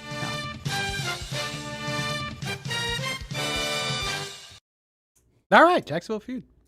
Here we go. I can't hear anything if that makes a difference, but oh yeah, you can't hear the music. Okay. Yeah. There's nothing you can do about that, Hamby. That's we'll blame Sesnick. How about that? All right. So the first, where is my text to Hamby? Found it. Okay. So the first round of Jacksonville Feud here, and usually it's a lot of foolishness, and there will be some foolishness on the Jacksonville Feud, but I went Jacksonville Jaguars related for this first game. So I went down to the town center, walked around the Dick's Sporting Goods. And by the way, people are starting to catch on. They're seeing the bit. I had two people say, hey, is this for the Brent and Austin show? And I had to lie. I was like, no, this is for, I don't know, Nielsen research. Your own personal I knowing, just made something for up. Charmin. There we go. So I said, hey, in one word, how do you think the Jacksonville Jaguars season is going to go? In one word. Now. Okay. I do want to say, Hamby. Nobody look at the screen! Okay. I do want to say this. You will not get it if you say like a synonym of the words. Because like in theory, like if you come on here and your first guess is good, if there's one that's close to good, we're not giving it to you. All right. If one is like, you got to be right on it because they're all kind of a synonym of something. And then one of them in the traditional sense is 2 words, but in this sense it is 1 word. Okay. Okay. Got it. Yep. Okie dokie. You'll be fine. Blockbuster. Good start. All right. Austin. I'm just trying to give an example of. I can't hear it, but I assume it was a giant X, right? Okay. Yeah, that was a big X for Blockbuster, okay. yeah. Yeah. Go ahead and give me surprising. Surprising feels like it could potentially be on there. Surprising? No, sir. That's a big old X, Austin. No surprising. Okay. Let me just lean on the last couple years. Miserable. Wow. A lot of hope from Brent Martineau there with miserable. Hamby? That's a big X as well. No miserable. I'm going to say improved. Improved. That feels like it could be on there. How about that? You're on the board, Austin. Improving. Some belief in Liam Coen, James Gladstone from the 36 people that said improving. 36, very good. That's how you got there. I'm going to play the other side of this still and go disappointing. Disappointing. Once again, doubling down. No faith in Liam Coen, and there is none of that on there. Austin? I'm trying to think of like middle of the road. Obviously, that's not my answer. So I'm going to say like decent. They're going to be decent this year. Decent. No. Okay. It's not on there. So, all right, I'm going to try to rein it in a little bit. One would be like a type of way they play. You would usually describe this word as a way that a football team would play.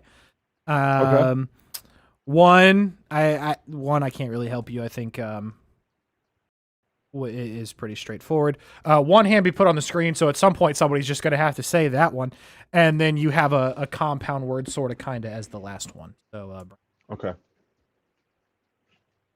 Well, I'll say physical. I like that you're picking up on the context clues. Physical, no, but you're on the right. You're on the right track in terms of what you're thinking there. For one of them. I mean, for one of them.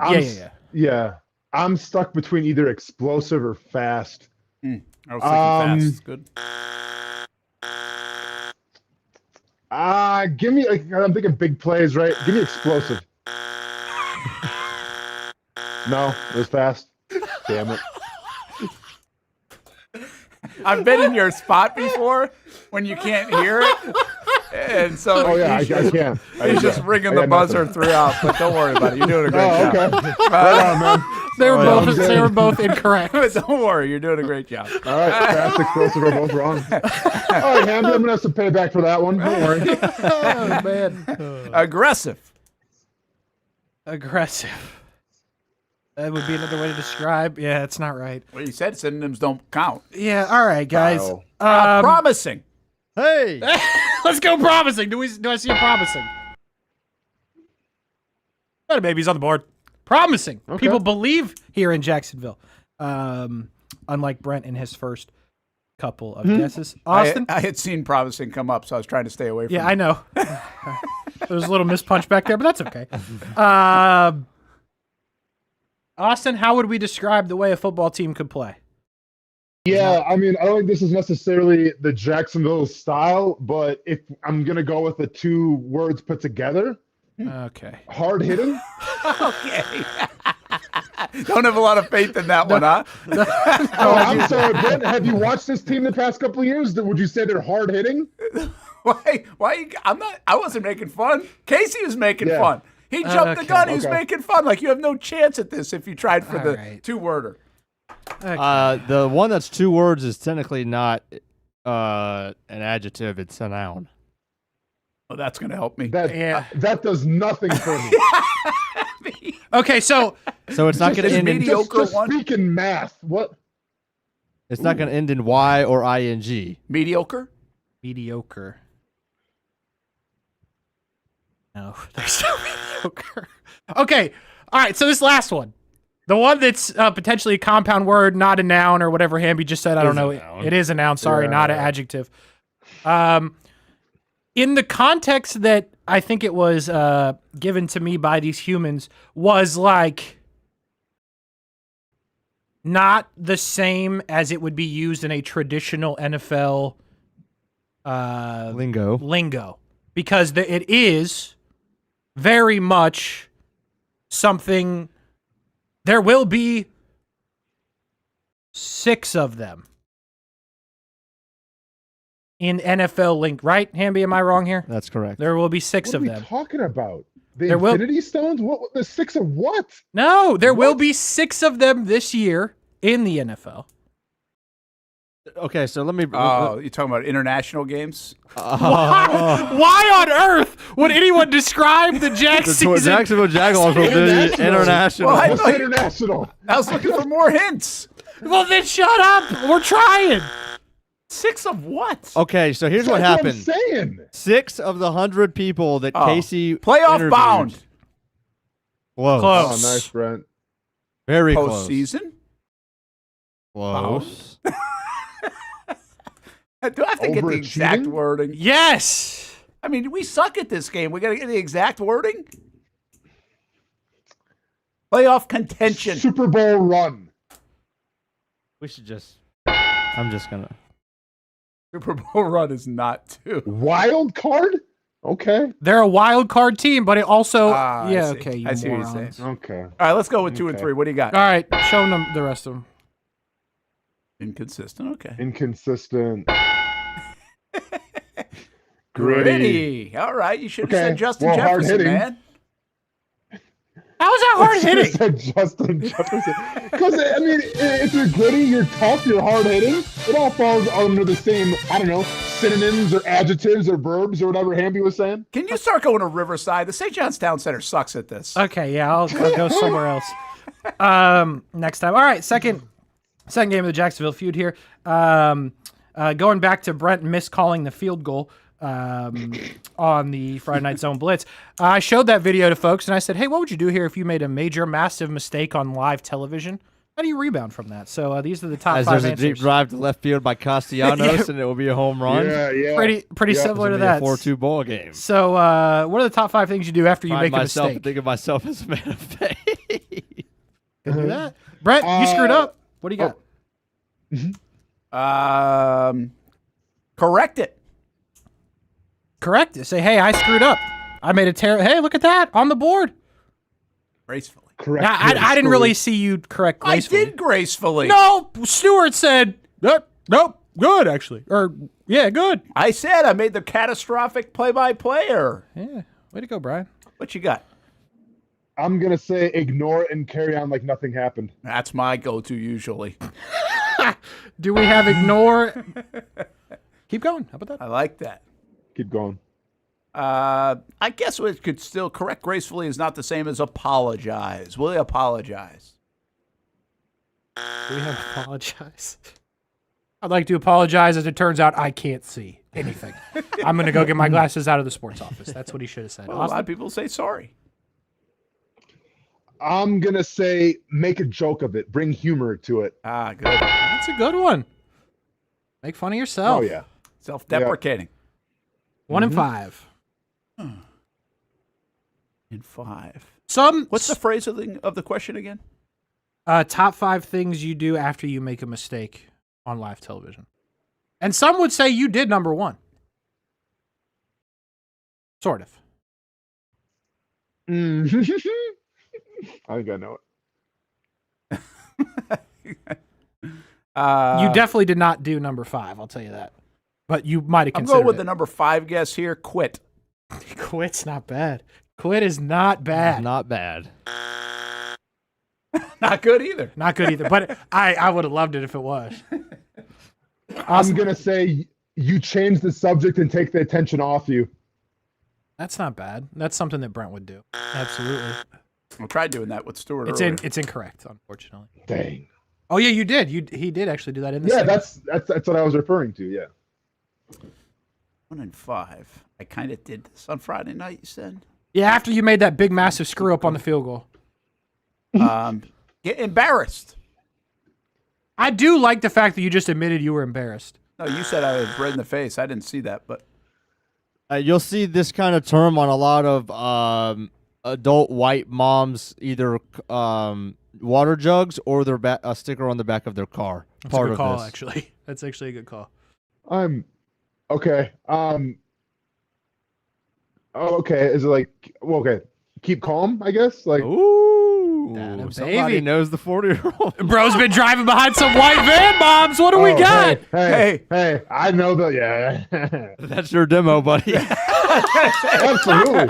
Tinder always has been, always will be. Tinder's rocking. Tinder's rocking. I don't know if you should say that in your current kiss location. This house goodbye. Yeah. Well, I was gonna say, but better kiss this house goodbye. That was fun while it lasted.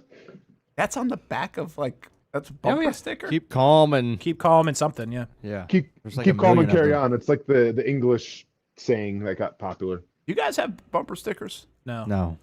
I don't get them. Hey, why don't you get the last answer right here? Yep. Here goes Brent trying to defer again. Something you wouldn't do, but maybe you would. Some have done it. I've seen it on like news. Oh yeah, I got or it. something. Laugh or cry? Pick one. Because those are different things. I think most of the time you see people laugh. Hamby? Damn it, cry. You've actually seen people cry over stuff on TV? Is that the last one? Cry? Most of the bloopers are like laughing hysterically. Yeah, no, this is a cry was an answer I got a lot. Multiple people said he should just go home and cry, and I was like, well, damn. I was gonna say like cut to commercial or something, like just go off the air for a second. That's not bad. But yeah, there you go. You really screwed that one up. I guess so. It's okay. You can be better next week, right? Another Yeah. opportunity, greatness. Next week is what mountain you want to be on top of in Colorado. I like that There's background, a bunch of them man. to choose from. Oh yeah, man, Here we go. we're crushing it today. Looks like another nice day out there. Oh yeah, dude, we're not messing around. We got the pool, the hot tub. Yeah. That's cool. Have you been pooling? I pulled for a day. Oh yeah. Hey, Nice. Casey, is there anything better than watching wrestling legally in the pool on your cell phone? Dang, that's impressive. Oh, Is that yeah. like a cold tub in Colorado? Oh no, they have like a she has like a Warmer? propane heater that warms it up. Nice. All right, we'll go ahead. 85 degrees. Oof, nice. Wow. That's nice. Enjoy it. Go enjoy it. Have a Bro's good day. never coming back. Yeah, I wouldn't. Yeah, I'm not gonna lie. I'm not coming back ever. Hey, Sorry, the guys. Wi-Fi is fine. You can do it from there. Yeah, but I think the Denver Broncos are looking for somebody, so we'll see. Hey, I like that. don't forget to tell those Jags about that now. I got you. JP Shadrick's going to be down horrendous when he doesn't get those retweets from Austen Lane. That's right. Sad hour. Here we come. Here we go. Nice. Have a good day out there. That will do it. Brent and Austin Show.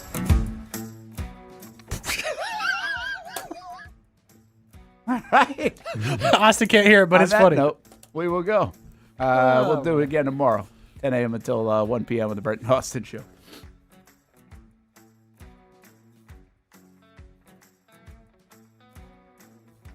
If you don't see a pit, it ain't legit. When you hear that, you think Bono's Pit Barbecue, a staple in Northeast Florida now for 75 years. A place that feels like home with friendly service, a meeting place for friends, family, or business occasions. On the menu, the corn nuggets are a favorite in our house, but there's something for everyone. Sandwiches, platters, salads, sides, desserts, and family feasts. You see Bono's all over the place in Northeast Florida. You know, there are almost 20 locations in the Jacksonville area now, so stop on by, sit down, and dine in with Bono's. You can also take it to go. There are drive-thrus in many of the locations, and they have delivery options too. Just download the Bono's app to make things easy. I signed up for the loyalty program, and you can too, to get special offers. If Jacksonville is home, few things feel more Jacksonville than Bono's Pit Barbecue. Celebrate 75 years and many more to come. Bono's Pit Barbecue. If you don't see a pit, it ain't legit. People helping people. It's at the core of what Alive Credit Union is all about, and it's been that way for over 70 years. From the start in 1954 to today, the mission remains to inspire financial wellness and give you a financially fit lifestyle. Alive Credit Union and its employees are committed to not only serving their valued members, but also our community here in Northeast Florida. I had a chance to see that commitment firsthand as Alive partnered with our Action Sports Jacks 24/7 team to bring you Armada men's and women's soccer broadcasts. Inside the 18, it is a shot, and it's a goal! Chloe Chivers! And that connection to the community continues with Alive Credit Union's support of the Police Athletic League of Jacksonville. Alive Credit Union's commitment to our community also involves serving the financial needs of all first responders through the recent merger partnership with City and Police Federal Credit Union. Join the community and become a member of Alive Credit Union today. Find out the many ways you can be inspired in financial wellness at alivecu.coop. You trust CGC to make your water great, and now you can trust CGC with your plumbing needs as well. Fast, convenient scheduling, licensed and insured. A quick call away at 904-552-1242. You never know when you're going to have an issue with a shower, toilet, or maybe it's a sink that sometimes is easy to fix. All right, let's be honest. I'm not fixing anything.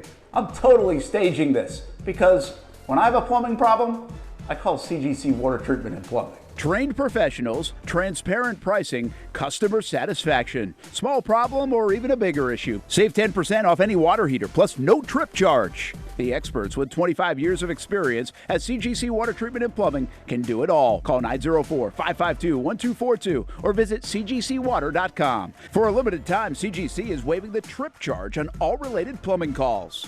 CGC Water Treatment and Plumbing, an authorized independent Connecticut dealer. Florida license number CFC 1432579. For the game day hustle and every day in between, juggling my show Jag Social to going under the Friday night lights and a social life, it's a daily tournament. But this ride, MVP status. The all-new 2024 Lincoln Nautilus isn't just my car, it's my personal locker room, office on the go, and VIP lounge on wheels. Let's talk tech. My profile remembers everything from customizing my dash display to setting the ambient lighting and my signature scent. And wireless charging, essential for live tweeting scores. Whether I'm packing for a beach day with friends or heading to the gym, there's space for every passion. After dominating all day, this becomes my recovery zone. The massage feature is like having a personal PT on call. Life's a non-stop game, but with this ride, I'm always on my A game. The 2024 Lincoln Nautilus drive